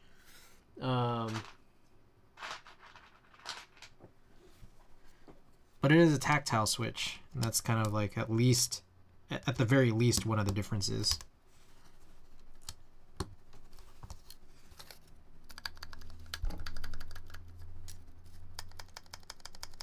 All right, sounds good to me.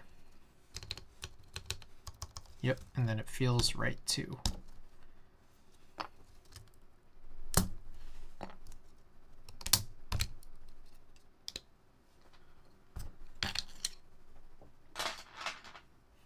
All right, let's get all these switches down. We can work our way towards the build here.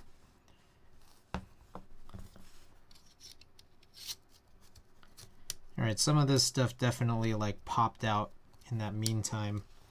So we're gonna try to get this right again.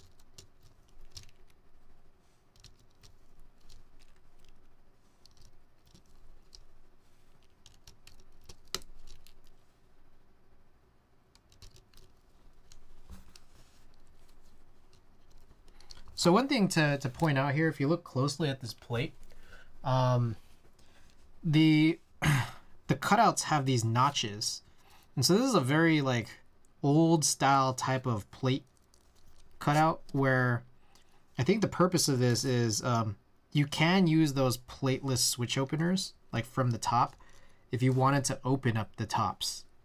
What makes that kind of interesting is that you could like fish bones. Coniator, welcome. Yeah, like basically you could like tune these dog bones.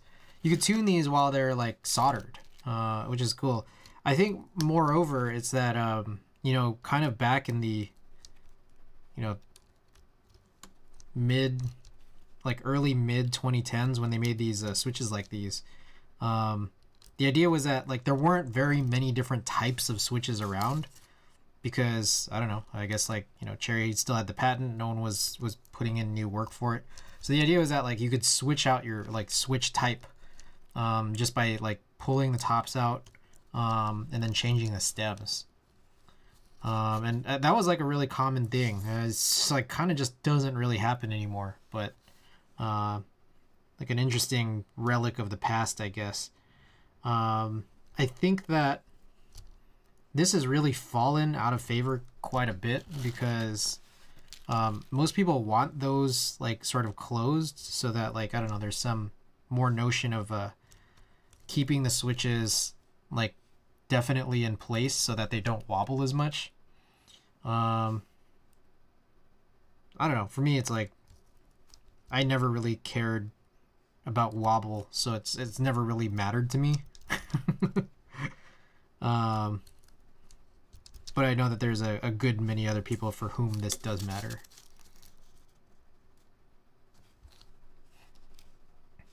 But welcome, Coniator. Have I been pronouncing your name correctly? We were just having a discussion about name pronunciations. And I think yours might not be the 100% most obvious. I would hope that I'm doing not terribly.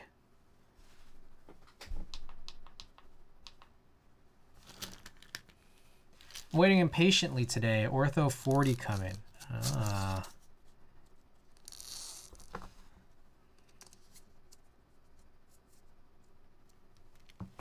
Nope.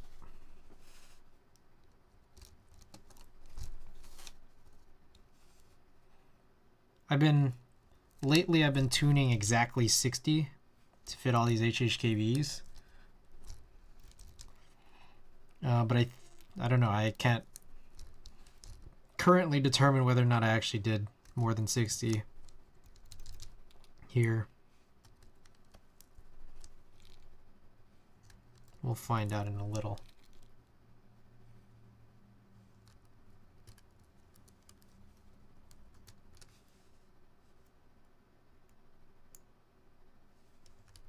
Oh, this one has to be upside down.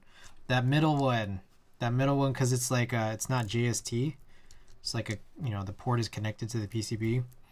The 7 key has to be flipped upside down. And I was like, why isn't it going through? Because it's a center connector. North facing Doom. Ooh.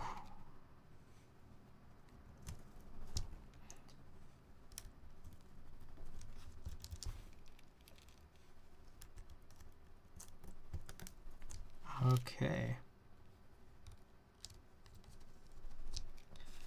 So we'll try our best for the rest of these.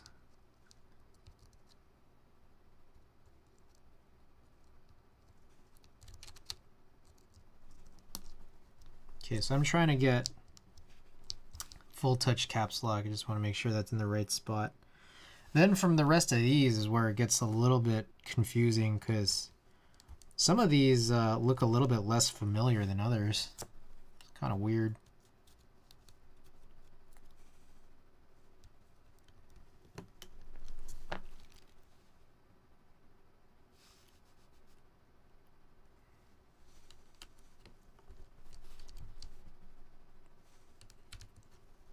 Looks like I did exactly 60.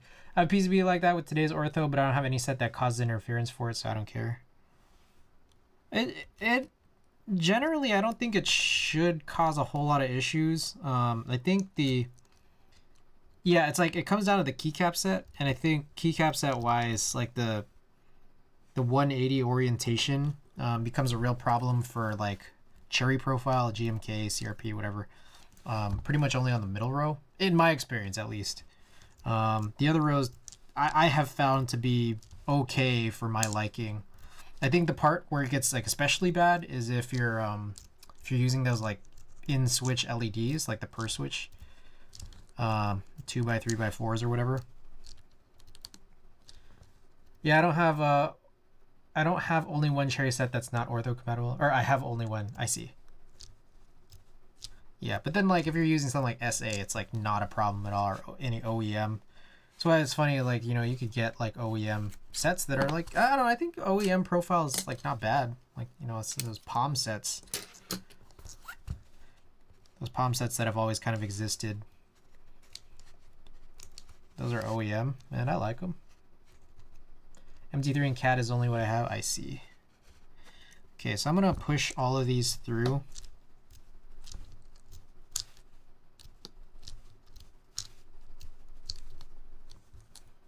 All right, flip it over. All right, guys, drop the eagle eyes in chat if you got eagle eyes. I'm gonna take a look, see I got no bent pins.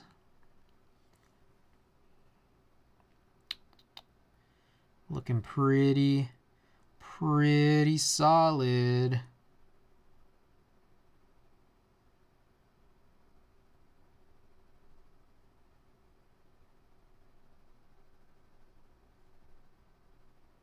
Looking real good.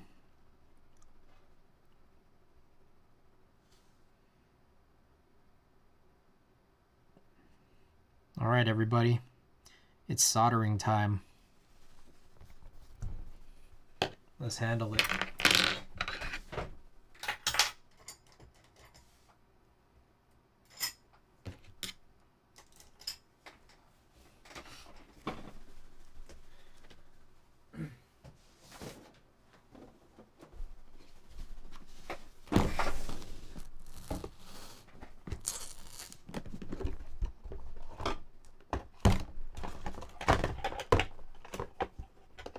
I really like CAT and MT3. Only thing with MT3 is that I have to use a wrist rest. I still haven't used MT3.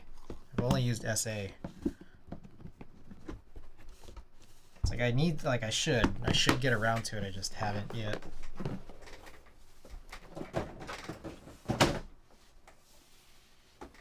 We're gonna open up a window. Grab this fume extractor.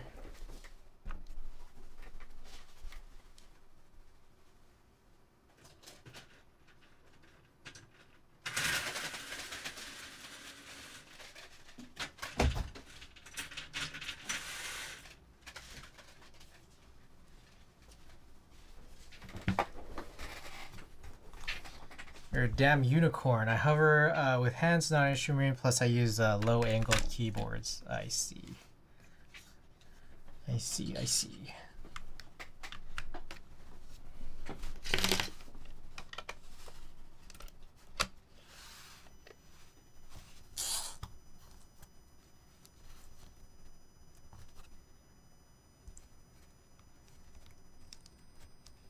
Yeah, this is definitely gonna need some alignment pushes. I feel like it almost seems like the plate,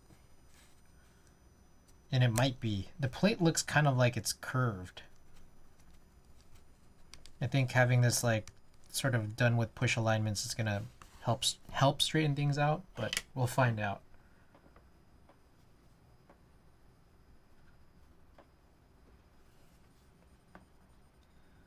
Maybe it's too big, the plate. All right. There we go.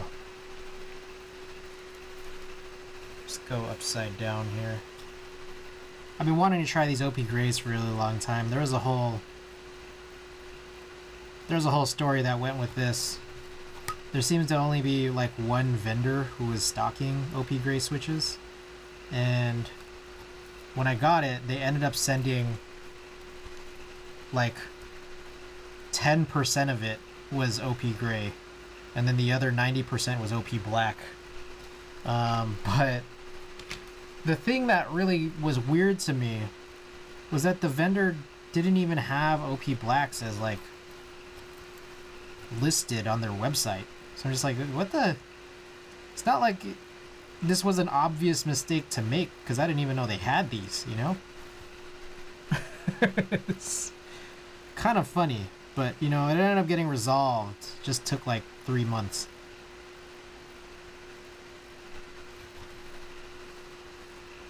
I bought OP Blacks by Hype, sold them the day I received them. I like OP Blacks. They're really smooth.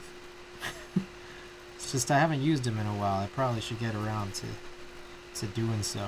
I believe there's just like, there's a drought. There's a drought of OP Blacks and Popu switches.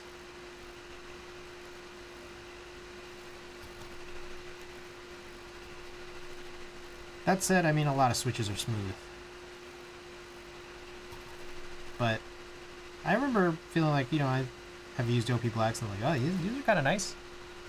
I didn't know they were a thing. Yeah, these are OP Gray switches, which is not... So, Theremin Goat, I was mentioning this earlier, but Theremin Goat has a review on OP Gray switches, I believe.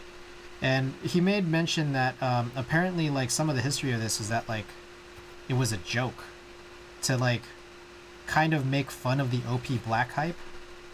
So, the material that it could be might not even be the same as OP Blacks. Like, apparently, like, a name translation for it, like, in another language was, like, literally poking fun about how the OP Blacks were hype, and these are just like kind of following it. Yeah, it's pretty weird, but anyways, we have it in hand here. They look cool. I'll say that they look cool, and then I think the stems are supposed to be very like cherry clear like. I feel like, weirdly enough, these pads are a little bit funky to solder in.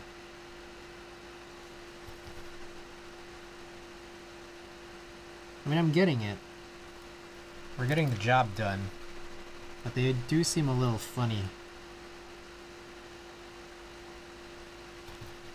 Okay, maybe it was just the first 2 rows, because now it's like looking kind of fine.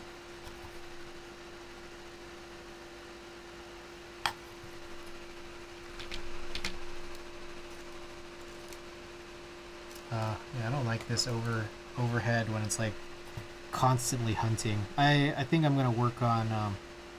I still haven't to this point actually updated the firmware on this body, so I gotta. And also, I think there might be an update to the lens, the firmware on the lens too.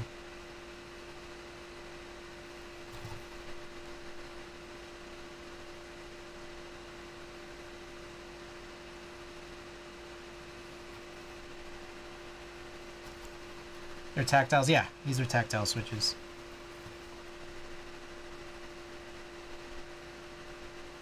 I think I could have alternatively maybe found these on like AliExpress or something, but I guess at the time I didn't think to, and I only just had seen it on the one vendor.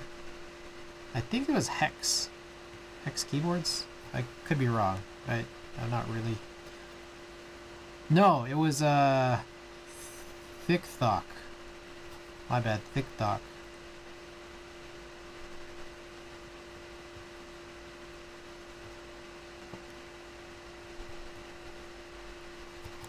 Yeah, in stock. It's still in stock? I see.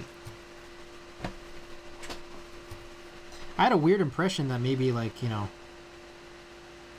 they didn't have, like, very much stock or something. But I guess they do if it's still up now, because I think when I first placed the order was, like, over a year ago. And it got fixed by like March or April. Ergo clear tactility makes me interested. Yeah.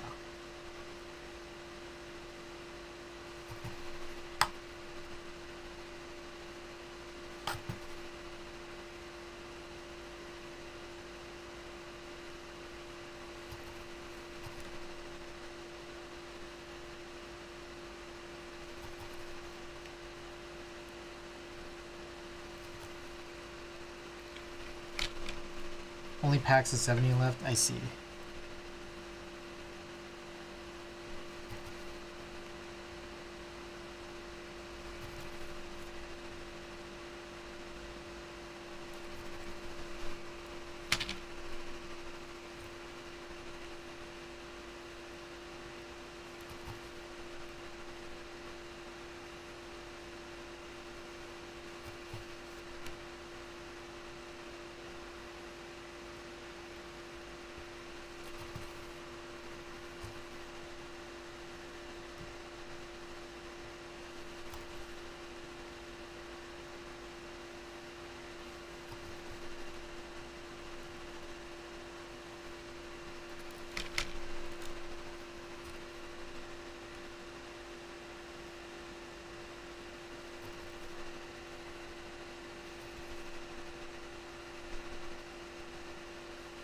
Almost done with all these first legs. We definitely got to do the alignment pushes.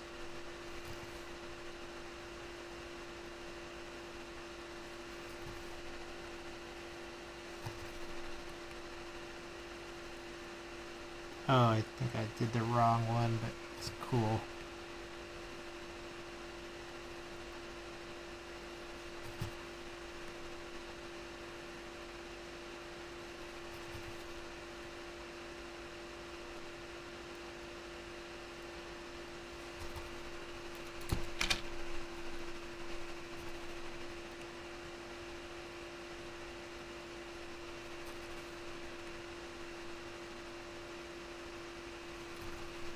Getting a Tofu 2.0? Maybe. I feel like I've been hearing some good things about it. And it does come in HHKB, right? Am I getting a call? What is this? Oh shit, this fucking Siri tripping.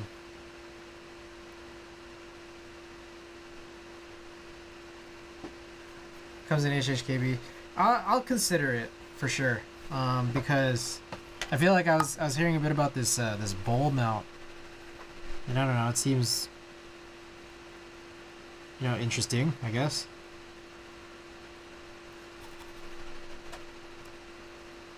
It's also just like, it seems like a different board. I don't know. Maybe it's like the design element is there where everything's just like very sharp cornered, but it just seems like it's not even the same board as a Tofu. I feel like, in my head, honestly, what was very emblematic of the Tofu was the fact that it was a tray mount. And like, for the fact that there's like different mounting options in this board and none of them are tray mount, there's like a little suspect. But I mean, I guess it's that no one's really like hungry for a tray mount right now, so I guess it like makes sense. It's just that I just don't think it's the same board. What do you guys say, gouging at the Freya 65? Hey, that board is sick. I wish it was an HHKB though.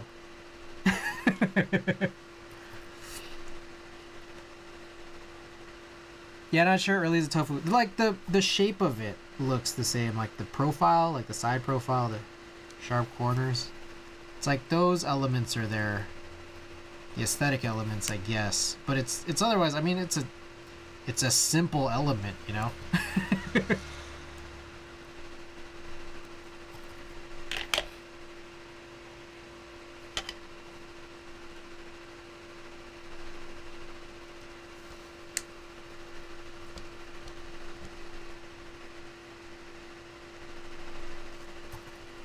Okay, I'm gonna go from the top side here.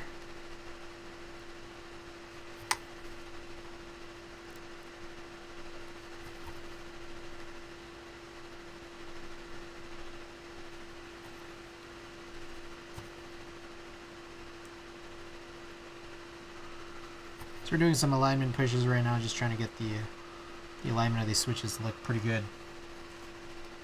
Kind of sad they didn't keep the OG Tofu tray mount even just as an acrylic case and mark it right down. Well, I think they did, but it was like clearance, so I think it's just like they were doing that, but it was you know, like you know, limited to that point. And yeah, like there was a point, and I mentioned this, there was a point where I was like thinking about getting an acrylic Tofu, and I saw it like really marked down, and then I don't know, I hung around too long and oh shit, it sold out. What the hell is that? Oh, wait, hold up. Oh, you know what we need to do? I forgot, was put in the dummy switches. Yeah, we're gonna need to put some dummy switches in this. Oh, good thing I remembered. Yeah, once it's gone, yeah. And it was like a really good price. I dropped the ball there. That's for sure. Oh my god, okay. I am going to... I can't do this. I have to put the dummy switches in now. Because there's something like kind of going on funny in the corners. It's kind of like snapping in and out. Let's grab a couple of these guys. These are kale bottoms. Okay, so for anyone who hasn't seen this before, whenever you run these Gummy O-ring mount boards, and you have an HHKB version of them, what happens is you put an O-ring here with no switches there, the O-ring is going to curve like that. It's going to be really weird. On top of that, like, I think in general, you're not really hurt by putting in dummy switches in there. It's like it kind of helps for alignment. So what I do is I take these switch bottoms, you know, switches that we don't care about here, and just like you cut off the railings, and then you cut off the like the part of the contact leaf that just protrudes out, and it's just supposed to be flush. Then on top of that, I tape over it because I want to retain the rest of the contact leaf so I can solder them in so they stay in place. But you don't want to have the top case kind of brush against this and possibly cause shorts if this is soldered in. So I'm gonna do that. Grab some wire cutters here. I'm gonna do it a bit off the camera. I can do it like over, basically over this trash can here. So.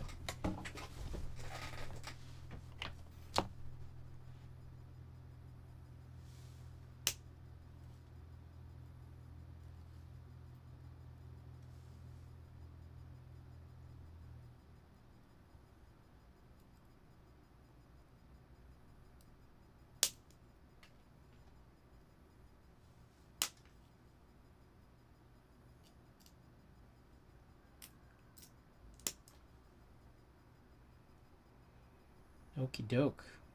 Pretty solid here. So if anyone wants to see it, that's what it looks like now. Just completely sort of cut off in that way. So you just like push it down straight into it. Then I'm gonna go grab some gaffer's tape after I do the other one too.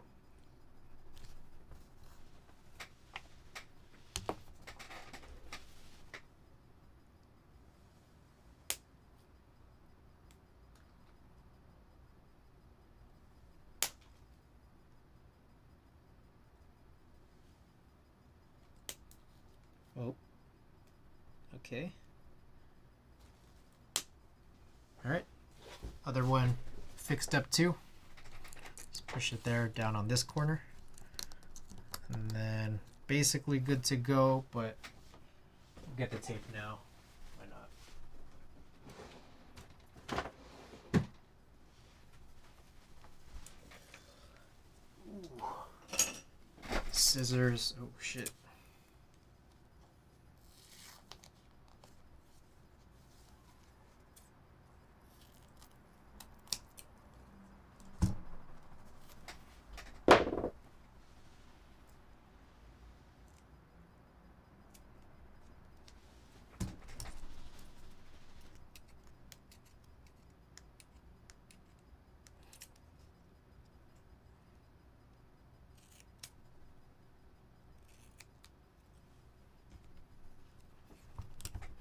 So just stick a piece of tape over this like that. That should help us.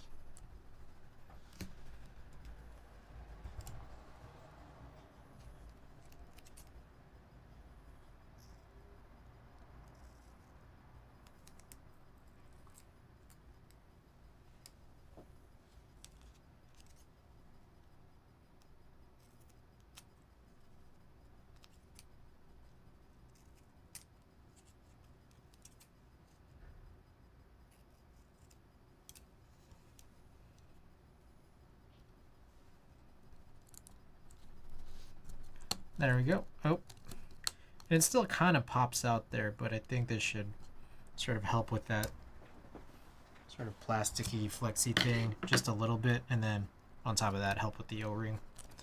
Okay.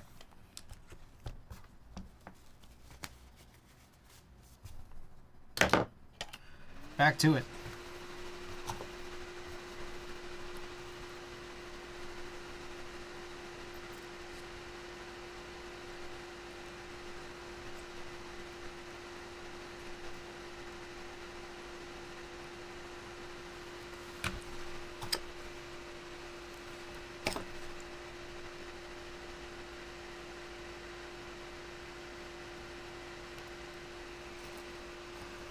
Okay, do a push-align.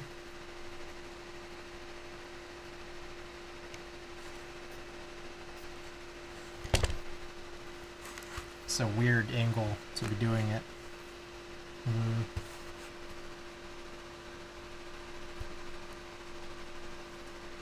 Okay. Alrighty. I'm hoping now I can go back and do this third row and then not run into so many weird issues. Ah, it's still kind of happening. That's a weird thing. It's almost like almost like I kind of want to put the O-ring in now. But I think I only have one and it's in the current build.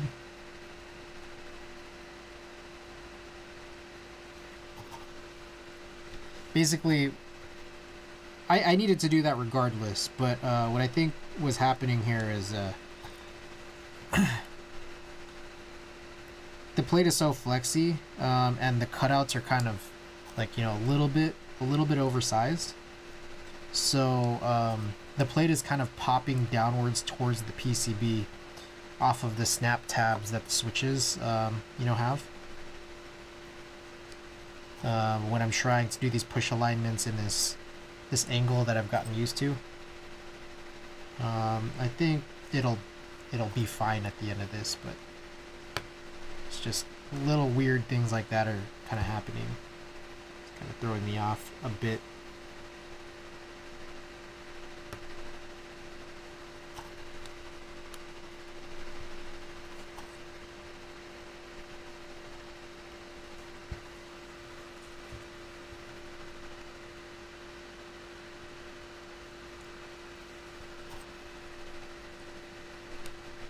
Haven't really to this point seen a whole lot of benefit to doing these push aligns.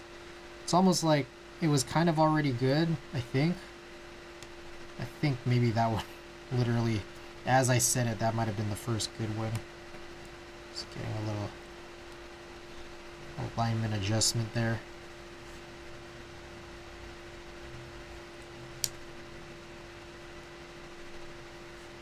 It's nice getting in this breeze. I have the window open. Nice.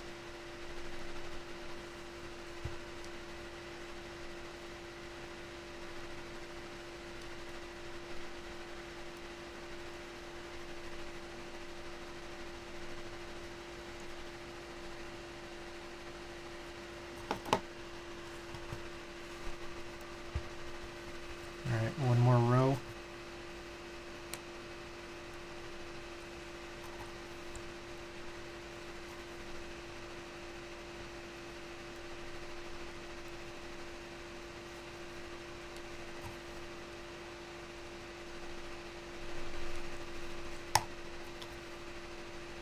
This is a weird plate. I can already tell, because it's like it's not really doing a snap on these switches. You might have almost needed, this one might have almost preferred those like giant oversized switches that I usually hate, and I don't think that OP Gray classifies as it. I think at the end of it, this will probably still be okay because of how the Gummy O-ring is gonna, like, you know, slide in. But is a weird construction overall, this weird, strange ABS plate.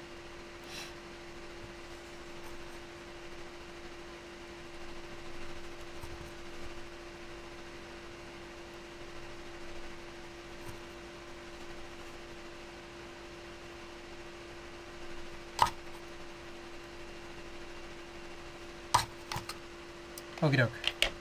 So that's it for the first legs. I'm going to try to zoom through and solder in all the rest. But again, also the pads have been a little weird. I feel like I didn't really experience this first time around with the first build. Same PCB, cap cave PCBs.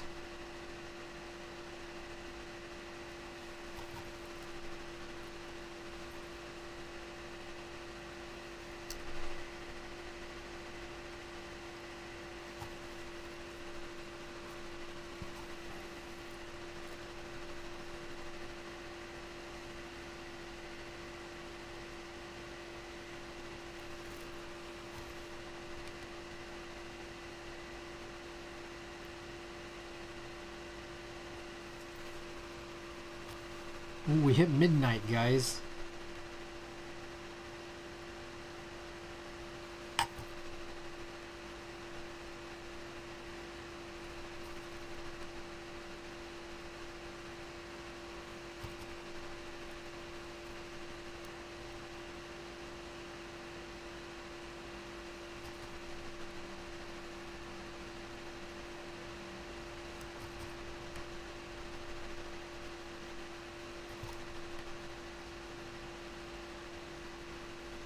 Oh, back to this view. Oh, I see. So did the switch housings... You put the switch housings in the corners for the Gummy O-ring? Yeah. Because, yeah, it's something that you kind of need for doing these HHKB O-ring mount boards. Yeah. That's exactly it. If you don't kind of like the... If you don't do it, the ring kind of goes awry, you know?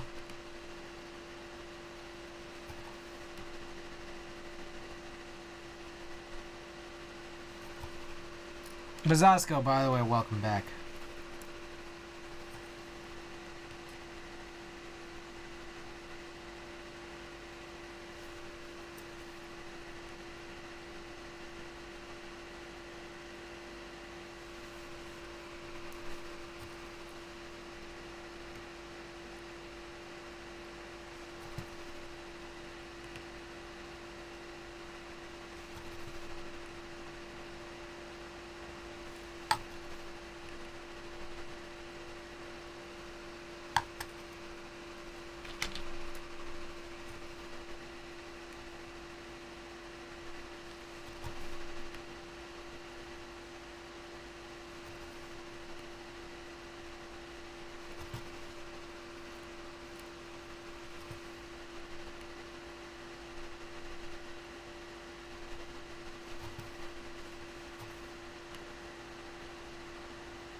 Alright, 3 rows down.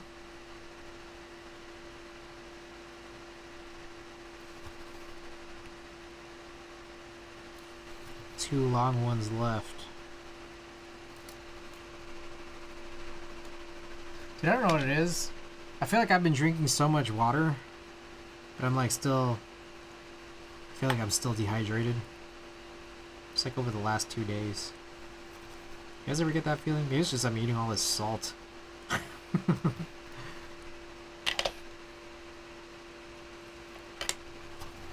That'd probably be a pretty good explanation.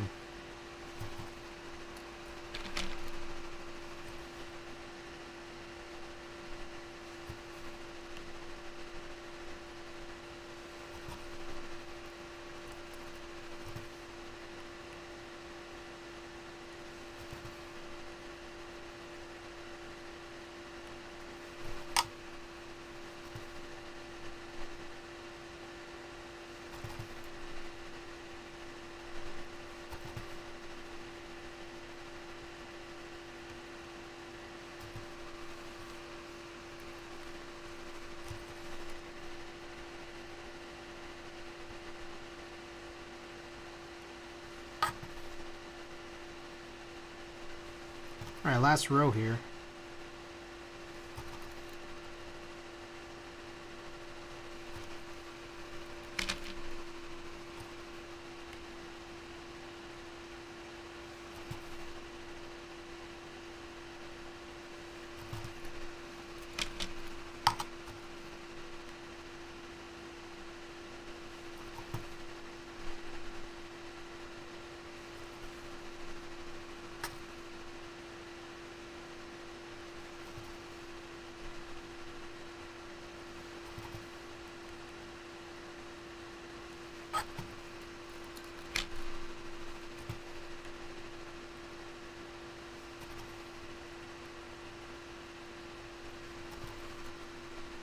Bitter Seeds, Z's for you. I'll grab the recap. Right on. Right on. Thanks so much for being here, Bitter Seeds. Hope you have a good night. See you soon. Alright. I think we're finished up. For those of you guys who are still lurking out there, drop some eagle eyes in chat if you got eagle eyes. I'm about to check if we have any pins I forgot to desolder. Or to actually solder in. I think we look pretty good, but this is a weird thing to look at because of the ALPS compatibility on this PCB. So there's just like a bunch of extra holes. But still, I think we're good. Don't think I've missed anything here. So I guess the real The real test is actually testing it.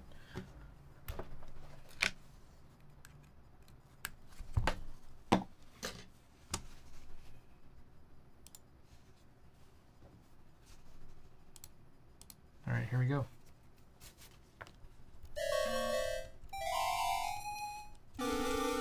Gawk, welcome. I feel like that's a very underrated emote. Hardly gets used. Gawk, welcome. Welcome, welcome. Okay, looks like we're looking good here. Okie doke. I'm gonna tidy up a little bit. Got a lot of stuff out here.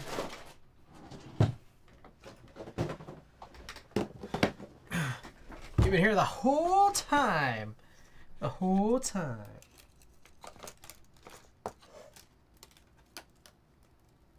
Where's the chat sucks command? No one else doing eagle eyes, really? Yeah. No judgment. Not everybody has eagle eyes. Can't judge. What else do I normally throw in here? Oh, this guy.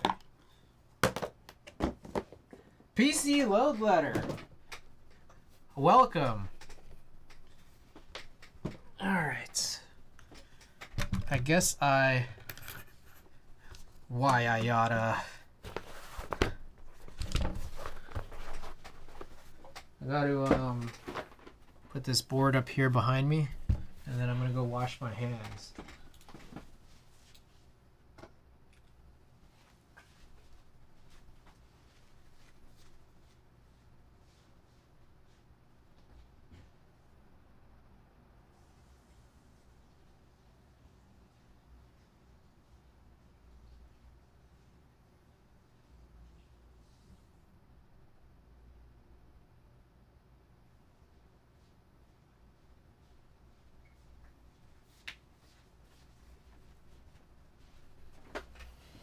All right.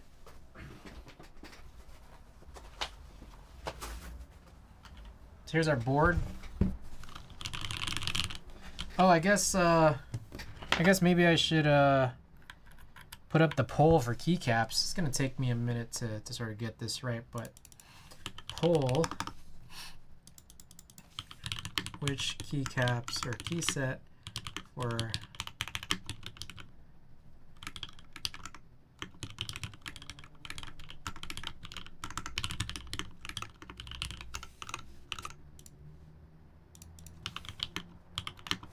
R4 Green Hebrew, GMK Amethyst, and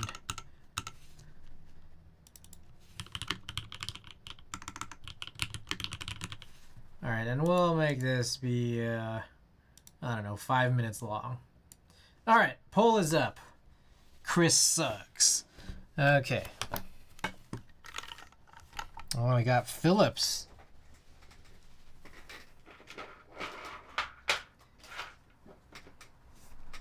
Did you guys know that the Phillips screws were named after Philip?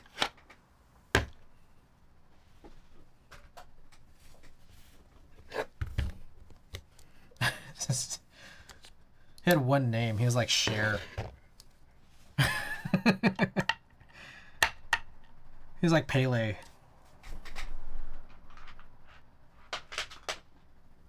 Hex screws are named after all hex. Shocker. Shocker.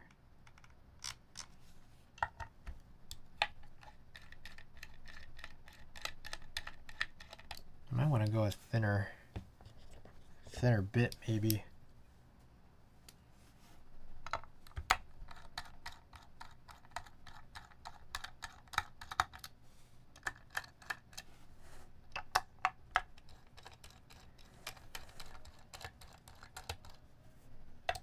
So I think the key here is I open this up, and then I gotta steal the O-ring. And then we put it back together.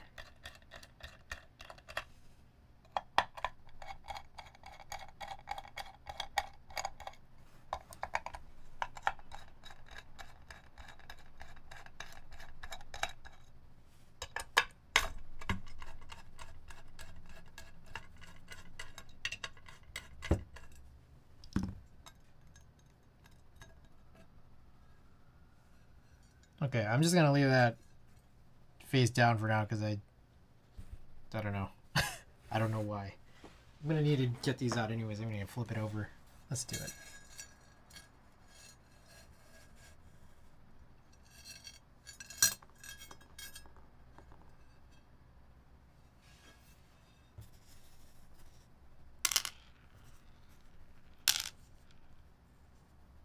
Okay, looks like 4 super long screws at the top. Allen, Phillips, and Robinson were brothers. Okay, so steal the O-ring. That's the key here. I get this feeling like I really like the half alu build here. I wonder how much I'm gonna like this. By the way, get your votes in, guys. We got a poll up for those who haven't seen it yet. And here's a funny thing too. I apparently didn't tape over these. I probably should. You know, I still have the tape out, so I could do that now or later. It doesn't really matter.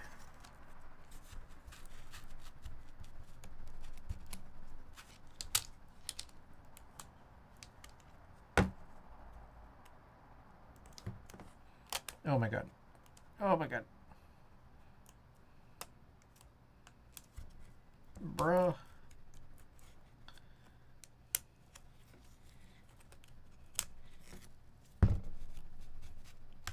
There we go.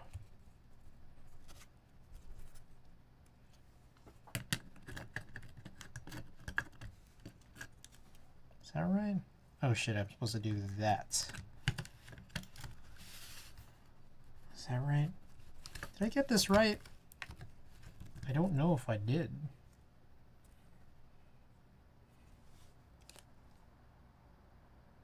Looks solid. Chris suck. Oh, Frankie trying to get your numbers up.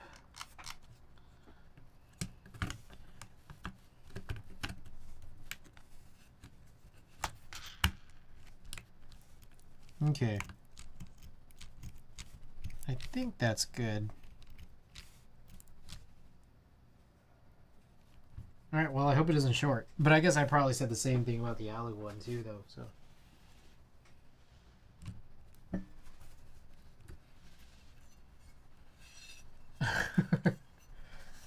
Bot dead? Oh yeah, you guys are killing it right now.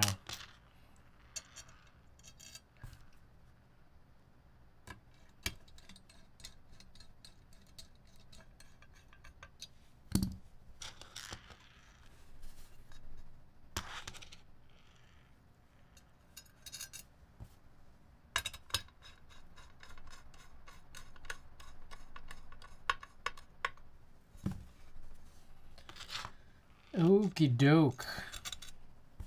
Mostly good here.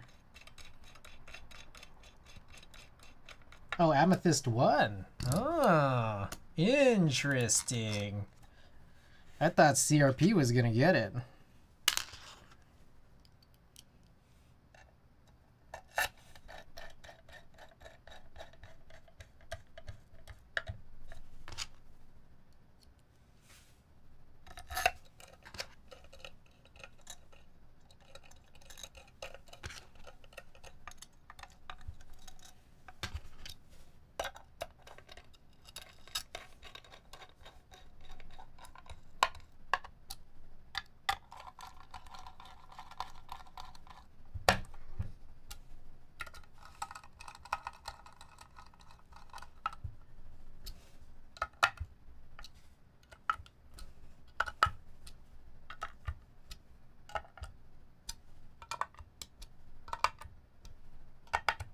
All right. That should just about do it. Very cool. All right, I'm going to go grab Amethyst. You guys have fun with this whole thing you guys are doing.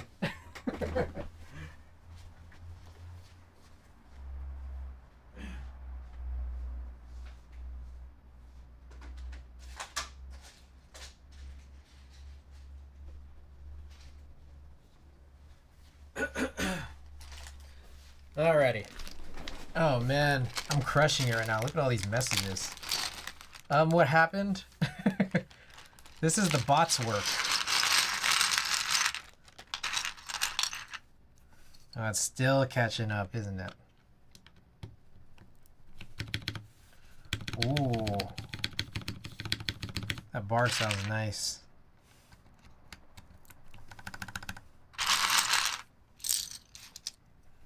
Sometimes I wonder if I'm supposed to put the keycaps on before it's mounted. You guys ever get that feeling? Like, depending on what the mount is, you're just like, I don't know if I should be doing this right now. You guys ever get that? New Nixie? No, this is, these are OP gray switches. But Tempest, welcome back. Happy everything. Happy everything.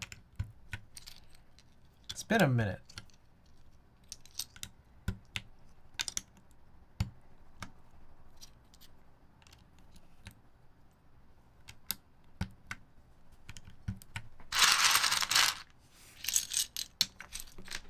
Ooh.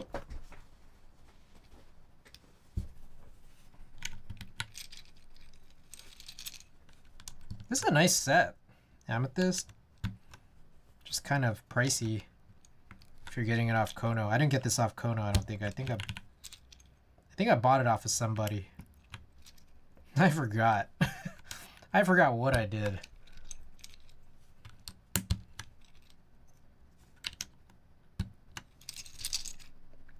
I actually think I might like this better than Rouge. It's a little bit more contrast here compared to Rouge. I can go grab Rouge if you guys want to see Rouge.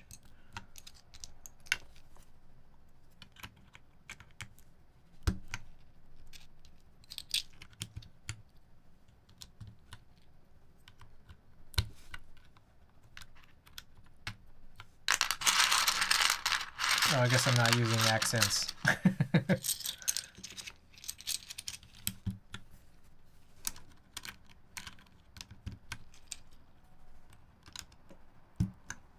I noticed that Kono sometimes has these sales that make the key sets look like regular pricing. There's one that I'm like, I've been kind of interested in, but I'm kind of just like, do I need this? I don't know if you guys have seen this GMK Sunset Surfing. It's like, oh, it looks pretty interesting, but I just don't know that, like, do I need this? You guys seen GMK Sunset Surfing?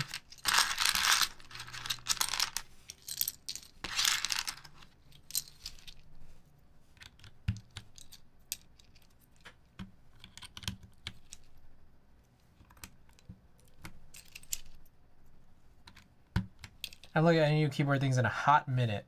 Got into audio, bad rabbit hole too. It was on sale for 120. Oh, is the sale over? Ah, bummer. Kono sucked me into buying GMK Alpine like the set. They do have some sets that are good. That kid is gorgeous, yeah.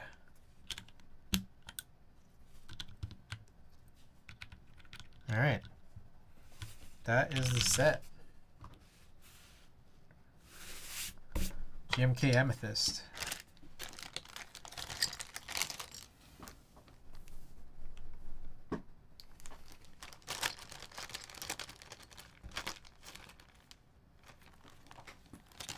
Alright, I'm gonna clean up here, and then we'll get some type tests going. Maybe I'll grab the, I think Rouge might be on an assembly that's not in a board. But I can go and grab that. We can make just a comparison just to look at it. And then we'll run a giveaway. Our typical junk giveaways.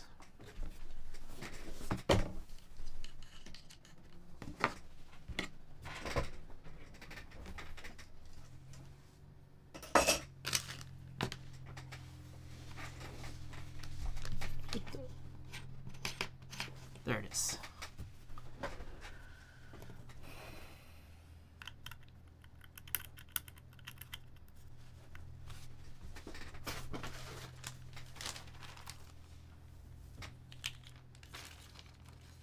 Will this fit this way? Probably not.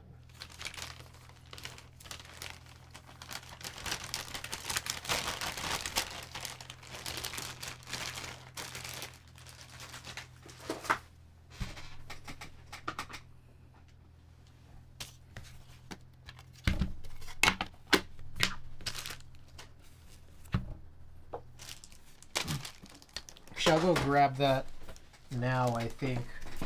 That extra thing.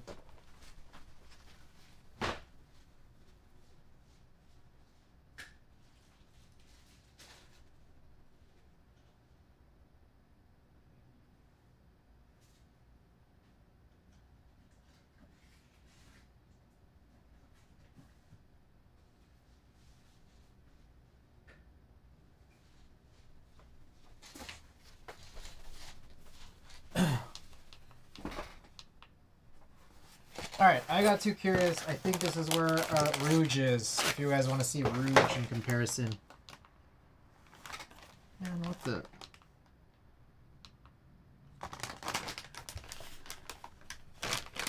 Okay, so this was part of a piggy build.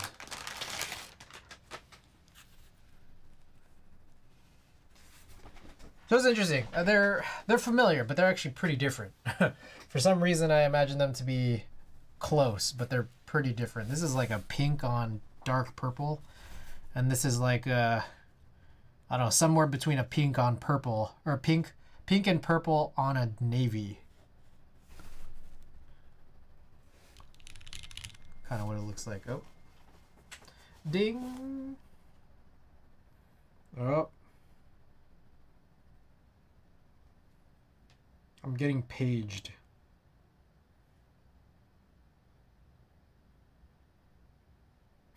I'm getting paged right now.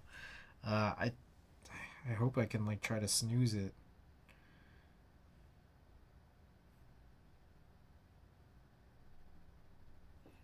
All right. I kind of have to figure out what's going on. I apologize. But I guess you guys could hear some sampling of this while I transition to co-working for maybe a minute.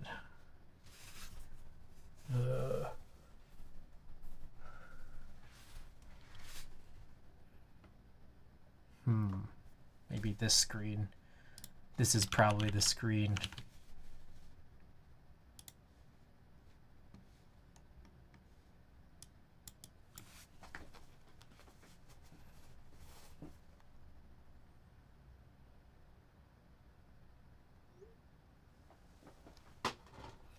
Weird. I haven't been paged in a minute.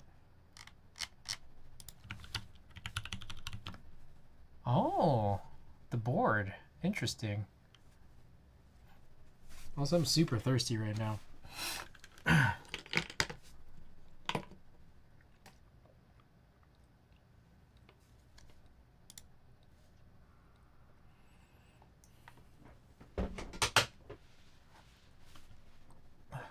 Oh boy.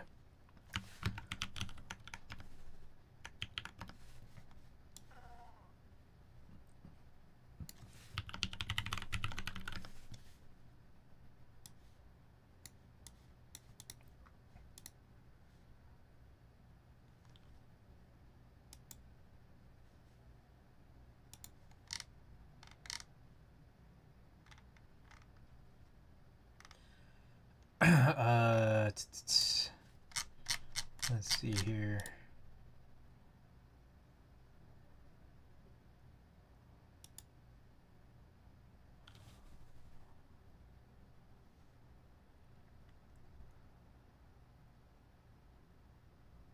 Huh?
Weird.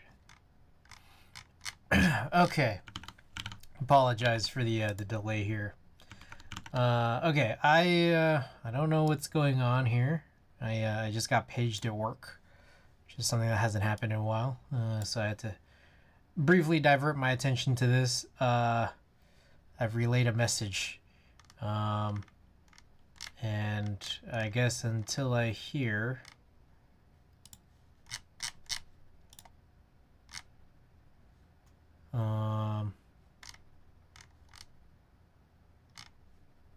Until I hear back from anybody else, I guess I'll just continue along.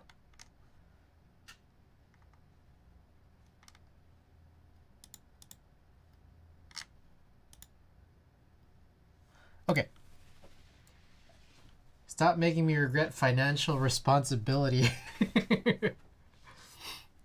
All right. Also, real quick, I want to show that sunset surfing. I think the sale might have... the sale ended. Anyways, so this is GMK Sunset Surfing. It's another navy set, but it's got like kind of a reddish orange legend color. Icons only, I guess. I'm not a fan of this kit. But this was down to like 120, which is kind of crazy. So maybe I'll get it on the next sale. I don't know. I'll see how I feel. It's a cool set. I'm very curious. Like, contrast is good. I like that it's like a, you know, sort of mono set here. But I just don't know if I need it. I think that's kind of why I paused on it for a minute. But also I probably paused on it because of the giant capture card that I purchased, which should be coming in later this week. So, anyways, I'll run a prediction here.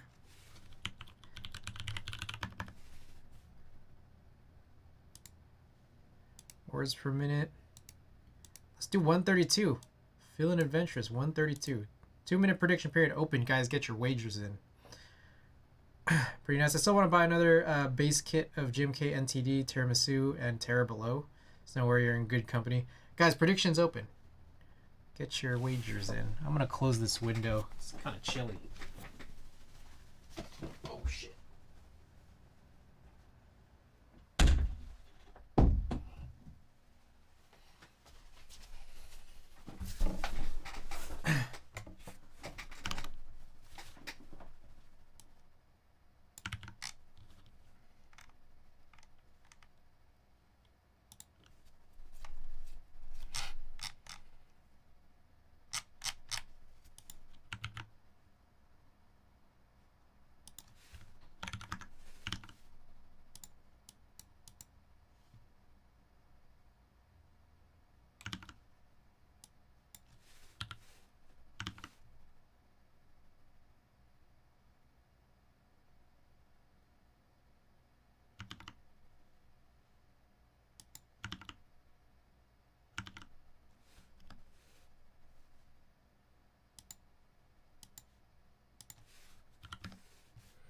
Okay, sorry about this.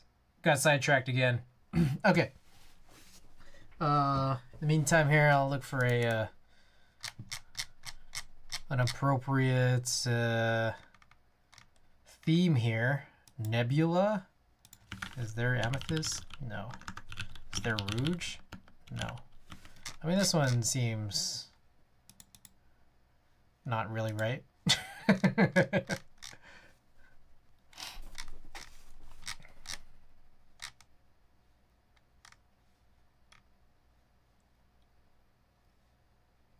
Dark Magic Girl? 80s, oh, maybe 80s After Dark. Still not, Well, this is good enough. Okay, predictions over. All right, guys. Ooh, y'all hear that? Okie doke. This is, let's talk about the board. This is a gasket gskt-00 with a Cap Cave PCB, ABS plate, OP gray switches, spring swap to Prevail Prolong 68 gram springs. And we got GMK Amethyst, the dark base. Our goal here is to hit, is to hit 132. Let me get stretched out here. Can I get it over the course of this 60-second test? Let's find out.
Yeah, I kind of crushed it, didn't I?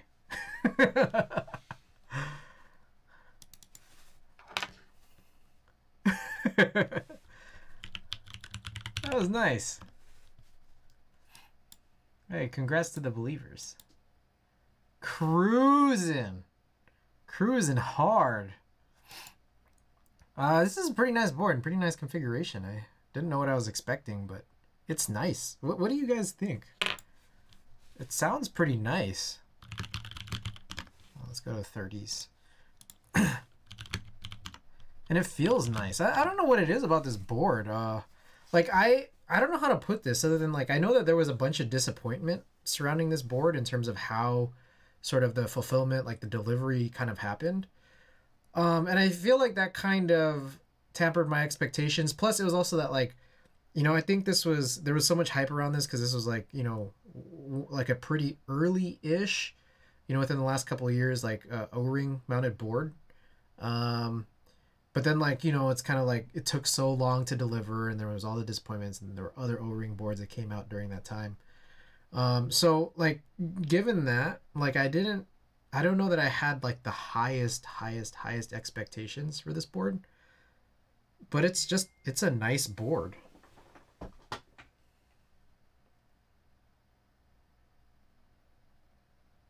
Sorry.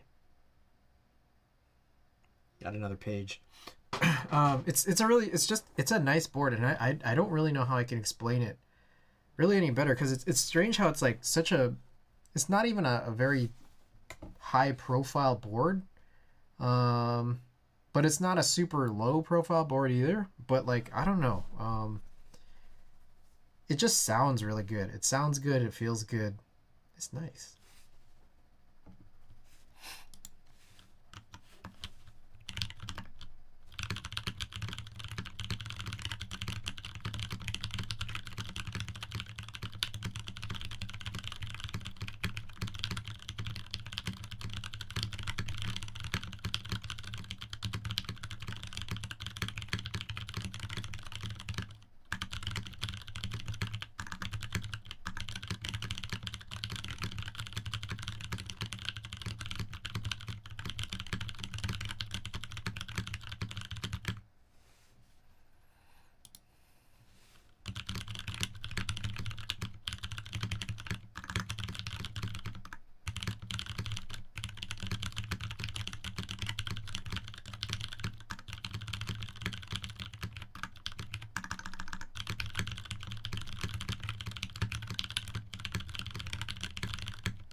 Pretty sick.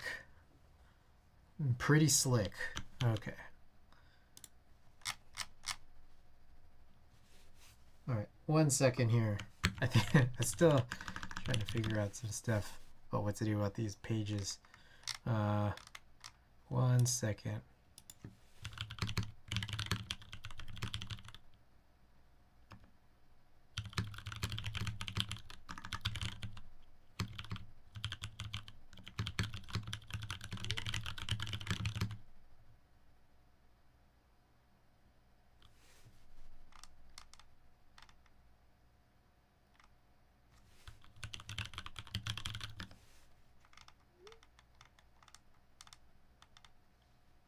Sorry.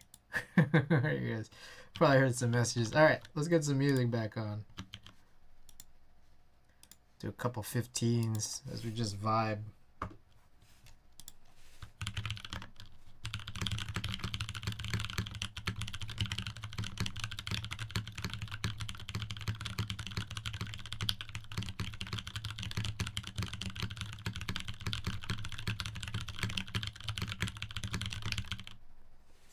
Whew. Oh, almost a PB on that 15.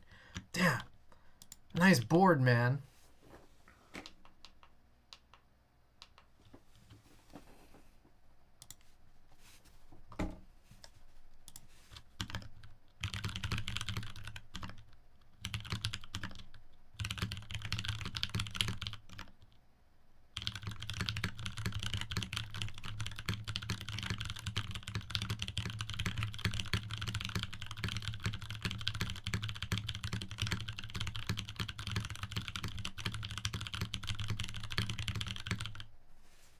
I got the same thing. 156. So pretty much the same.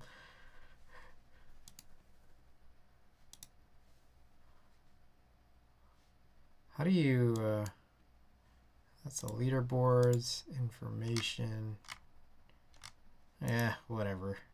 I don't know how to really check this. Okie doke. So that's the board. You guys like it? I liked it.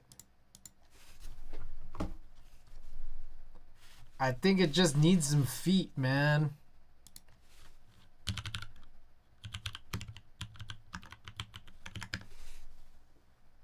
I'm gonna get me these SJ5302s from DigiKey, some presumably authentic ones, I think. If you were to get these off Amazon, they're probably super fake. I also didn't find that FX F11 filter. I forget what the model number is. Let's find it. I'm about to run a marbles giveaway, guys. Maybe I'll open up marbles right now just so that we can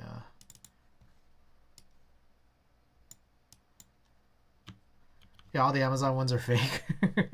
I figure, like, I feel like there's enough bad reviews where people are like, what is this? Like, what is this? Alright, I don't know if I just need to look up FX F11 filter and spell filter correctly. They have no grip. Oh, interesting.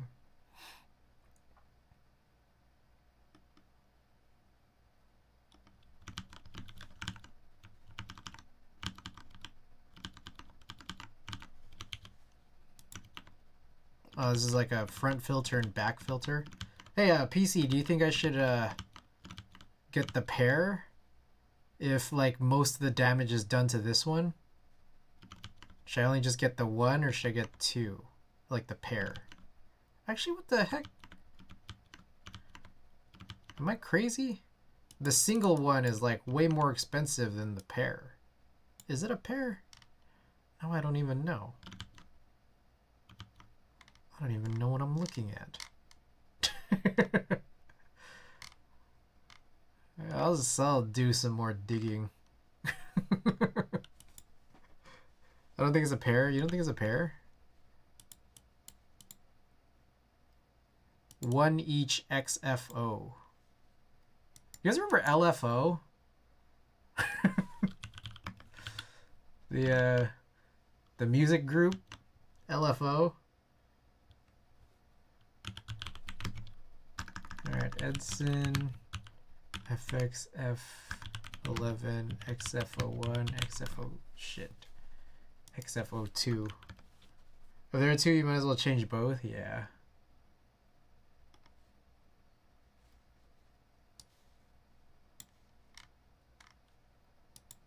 Specs. Oh, features. Contents.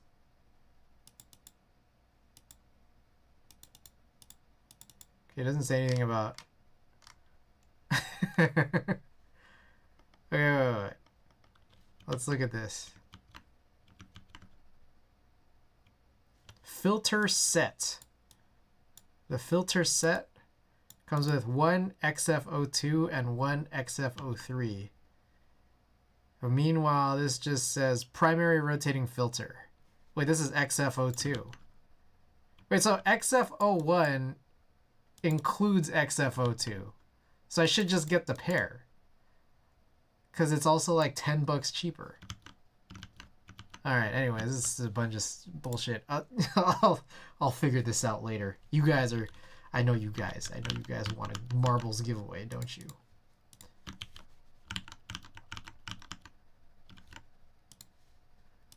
Two plus 3 equals 1. Yeah. Yeah, I think that's how it works. Okie doke. We got some OP Gray Springs to give away. For a Marbles Race giveaway. I think we're going to go with one of these fun community maps. These community maps are so fun. I don't like this, the name Speedway here. The Speedway here says, XFO2 says set of 5. Oh. Oh, is that what was the difference? Oh, you're right. You're right. XFO2 is a set of 5. Flush, thank you for pointing that out. A kitchen sponge is also a filter. Lungs, also a filter. Okay, I don't like Speedway because I'm getting this feeling that this is just going to be like a circle track. And also has 0%. So let's find something that's like in the 0 to 25-ish range. Colorful spinning flight. All right, look at this. Look at 1657. This one's 18 minutes. This was 67 minutes for the average time. I didn't even notice these. All right, we're going to do the colorful spinning flight.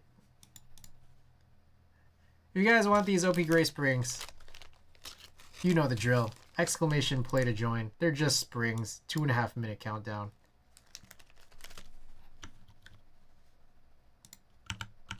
Guys, I appreciate y'all being here. Wow, we've only been streaming for 3 hours? I feel like I forgot like a whole thing. Like there's a whole section of this stream that... Did I miss something here? How do we only have like 3 hours of stream? Can we do the 1 hour race then? Nah, I might need to get off to figure out what's going on with this page. This stupid work page. Okay. Erno Brown, welcome back. By the way, 2-1, also welcome back as well.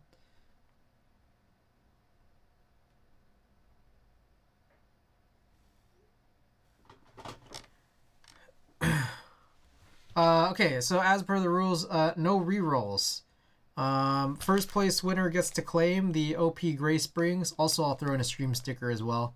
You guys have seen the stream stickers. I'm too lazy to whip them out. And then if you don't claim, we just go on to the next, second, third, fourth, whatever.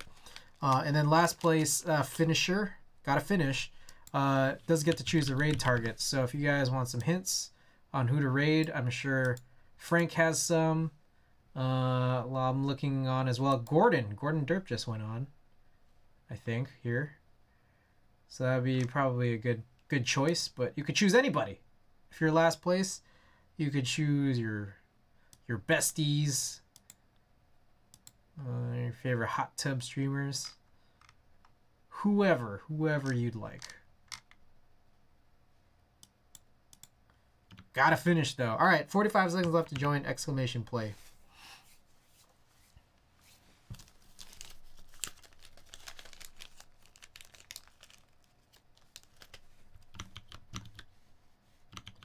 Hey, so should I get the XF02 set of 5 or should I get the pair? Now that Fush has pointed it out. What would you guys get? Would you guys get the set of 5?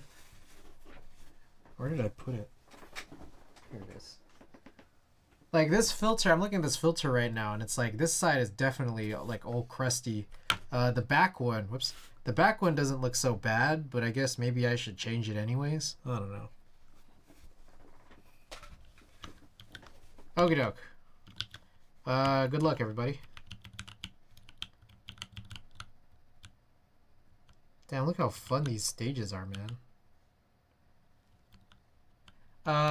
ILML Cordy. Welcome, by the way. Oh, here's another thing. I might spend. So, I'm just gonna point this out. I might not be back till like Thursday. But I think I will try to get to work on some of these international packages on my 2-day break here. So, just letting you guys know. A second other thing that I might want to point out. I think I might need to have more rules on international shipping. So, what I think it'll probably be moving forward is, if the junk prizes are not keyboard prizes, you have to help find the harmonization codes, because sometimes they're really hard for me to find. Second of all is that international, what I think I'll do is I'll probably only ship out every 100 subs. But if you guys want it sooner, then you could pay for shipping. It's all junk anyways. So, so with that said, oh shit, it was Punkshoe. Punkshoe with the win. Dude, look at this ending. This ending is crazy. What is this? How the hell did that happen? It's like a big, I don't know, trampoline there. Punkshoe, congratulations on the win. Do you claim the OP Gray springs and the sticker? ILML QWERTY, still trying to have this ball work its way to the end here. But should you finish before that firewall hits, it could be you choosing the raid target, but that firewall is coming on fast. I claim, sir. Wait. Just send them the sticker in an envelope. Post is cheap, no customs. Pass? You want to pass?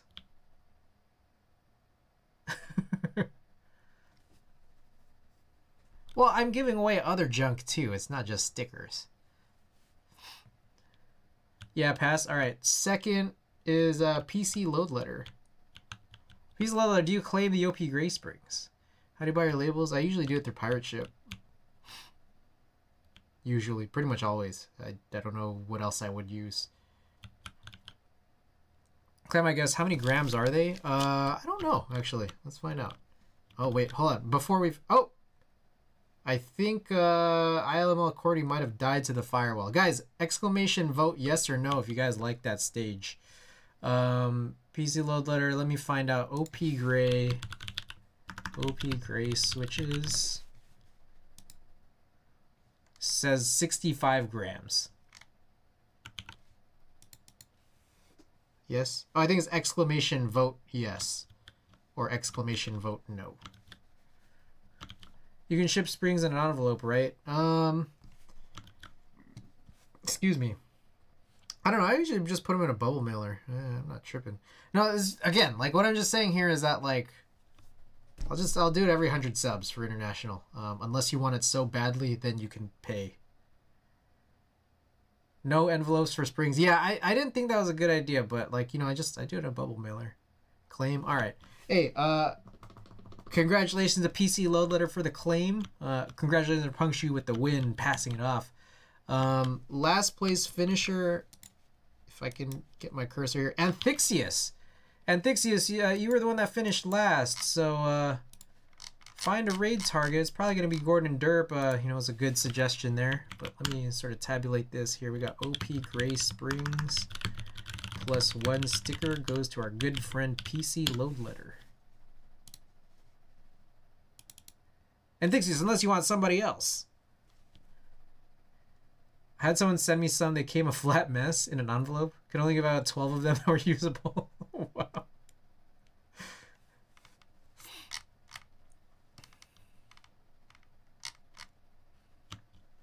Alright, he has a TKL on desk. Alright. Okay. Oh, and then one thing I need to do is I need to turn followers only chat off before I do this, because it's otherwise it's gotten really annoying. There's this whole shield mode thing that Twitch does and Seribot does now. So okay. Anyways, Gordon, let's do Gordon Derp.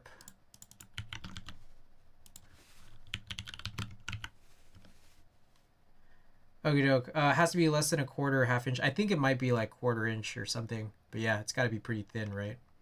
Okay, guys. You guys know the drill. Discord if you're not already in it. YouTube if you haven't already liked and subscribed. I'm probably going to put out another video either tomorrow or Wednesday, which is probably going to be that Viper one. Thursday, we're probably going to do recordings when we come back. Send over your love to Gordon Derp. Raid message if you're subbed. Raid message if you're not. And I will see you guys on Thursday. Thanks, everybody.